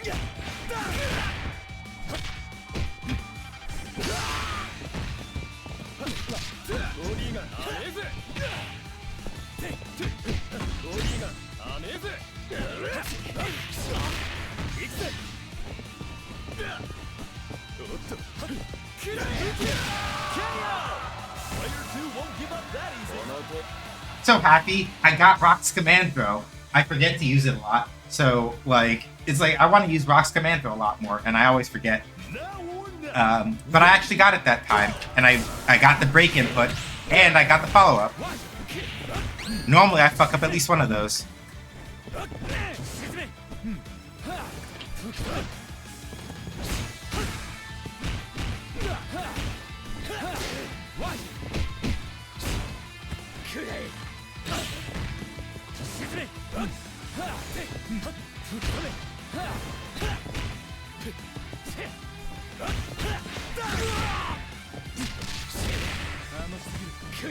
Post.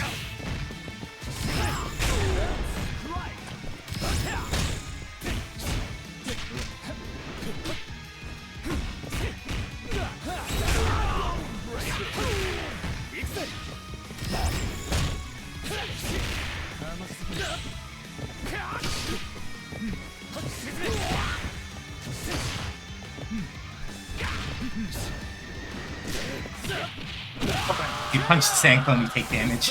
Fucking Kukri. What a fucking character. I forgot. You can't hit the sand clones that he puts out, or you take damage. Anyway.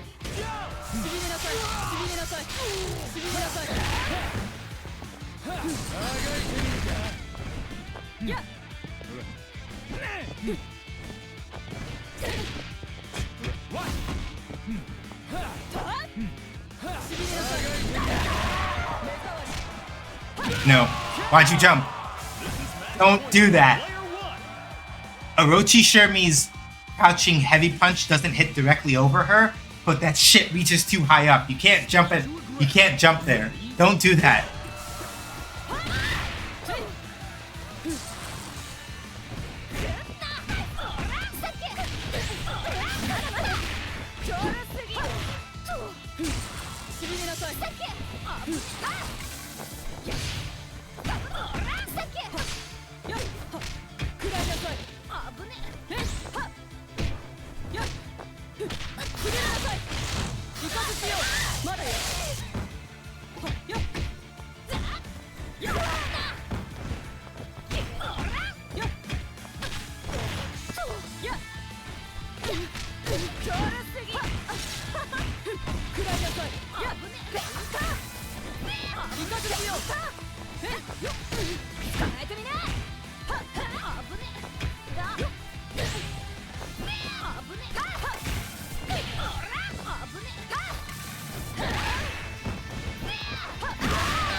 Yeah, and Isla is also relatively mobile, so it's one of those things where it becomes harder to catch her.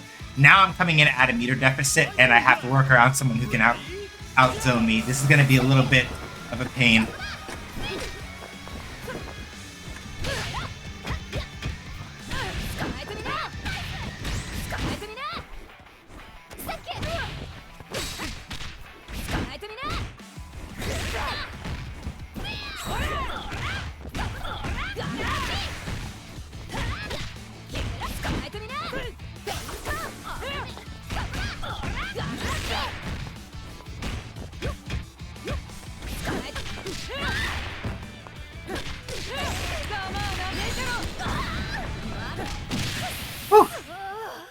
Made it work.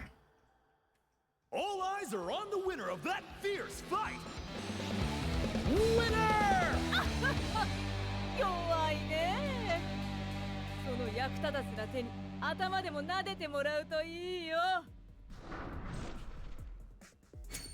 Vice is a bully, and she's not sorry about it, ever. Alright. That's time. Because it's like 9... Yeah, it's like 9:46. I went way over. But, you know, let's call it a celebration of... let's call it a celebration of the stuff with the game Desert Color Expo going well, I say. Okay, so Nightbot has already covered us on 2 spots. If you want to hang out with us when we're not streaming, there's the link to apply to our Guilded. You do have to get a Roblox account that you don't have to use for anything ever if you want to join. But if you're like, I don't really feel like fucking with that, that is also entirely fine. You do not have to. And you can just hang out with us when we're here. But normally, like, we watch anime and stuff like that over on the Guilded. I was supposed to arrange a rewatch party with somebody and I forgot. Fuck. Oops. If you want to know more about like game dev stuff that I do, I helped found a small indie game studio co-op. That's what I was talking about on that. That's what I was talking about on the fundraiser stream earlier that I mentioned. You can join our Patreon either free or paid, and that will get you into our Discord where we talk about Shoot Lancer and other stuff that we work on. If you want to play Shoot Lancer yourself, the link is right there in chat. Aside from that, other links that are important where you can find me at. I do game analysis and design articles over on the NeoCities. I just wrote a new one for Vice talking about how she plays in King of Fighters 15. I strongly recommend that you go check it out. There's an RSS feed on the main blog page that you can subscribe to so that you can find out when I post new stuff. I have some past game design article stuff over on my Medium. I'll be porting things from my co-host over to my NeoCities as I figure out the best way to like get formats back and all that other stuff. Stream VODs are up on my YouTube. Ko-Fi, if you want to support me in the stream but don't want to give money to Amazon and Jeff Bezos, Ko-Fi is better. A monthly sub there that's like $5. I keep $4 and change out of that. Mostly it goes towards just groceries, apartment expenses, all that other stuff. It's just extra money in my pocket to help keep things on the equilibrium over here. My Throne has gifts that you can contribute to either through crowdfunding or by just getting them straight up. Anonymous gifting is an option, and it is safe and secure and doesn't like reveal my address or anything, so no real doxing threats or anything in that sense. And my card has all my other social media links. I'm mostly active on Blue Sky these days, to a certain degree. Like I'll sometimes just like post and go and guerrilla post and just kind of be in and out, or just kind of like whatever I feel like, and then I dip. So I appreciate y'all. I appreciate y'all coming through. I appreciate y'all support, all that other stuff.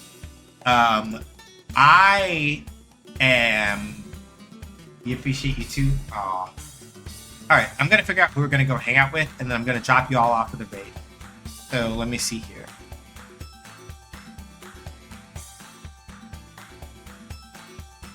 I forget who we raided. I think Chris won. We raided on Wednesday, if I remember correctly. So let's see here. Whoops.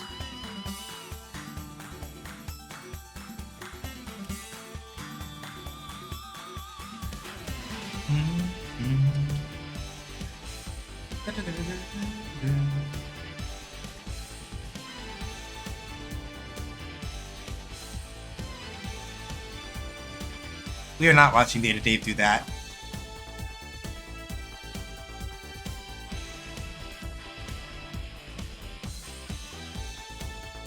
Let me see. Who? Yeah. I figured we could use something a little bit more low-key. Help y'all kind of like chill out and enjoy the evening for a bit.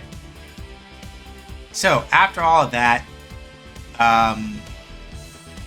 we're gonna go hang out with Nimbly.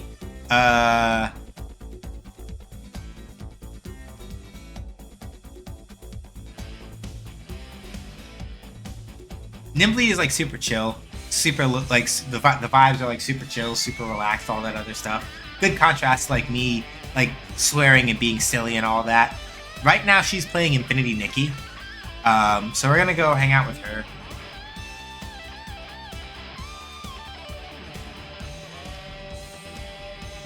That's what I meant to do. The raid message is SGH does raids. You can feel free to like put it in lowercase to match like the more like downbeat vibe if you feel like. Your call. You can use whatever emotes you like as long as they're not like weird. They don't have to be my emotes, whatever you feel.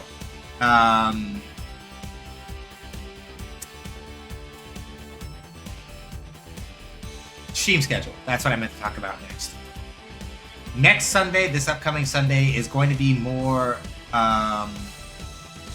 Shin Megami Tensei Nocturne at 5 p.m. Eastern Time. Wednesday will be another game dev stream, and at 6 p.m. Eastern Time. And next Friday, I don't know. I feel like KOF and Street Fighter 6 are kind of just the vibe lately. I haven't felt super motivated to play anything else lately. So it's probably one of those two. We might play some KOF. I try not to like worry about like rotating as much as I used to, just because it's like I'd rather would just play what I feel like when I feel like playing it, you know? But that's me. So, as a reminder, Black Lives Matter, trans rights are human rights, reproductive rights are human rights. Stay safe, wear a mask, don't go outside if you don't have to, be excellent to each other, but not to bigots, racist, TERFs, sexist, anti-queer folks, or Zionists.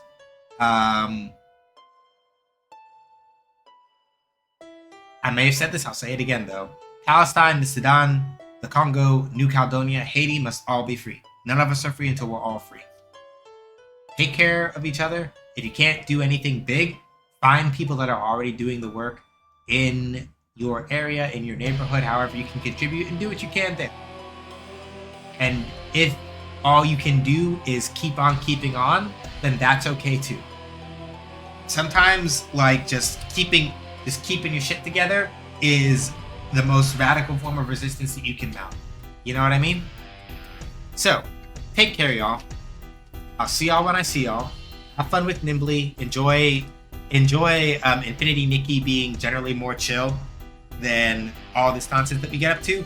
And I'll catch y'all later. Deuces.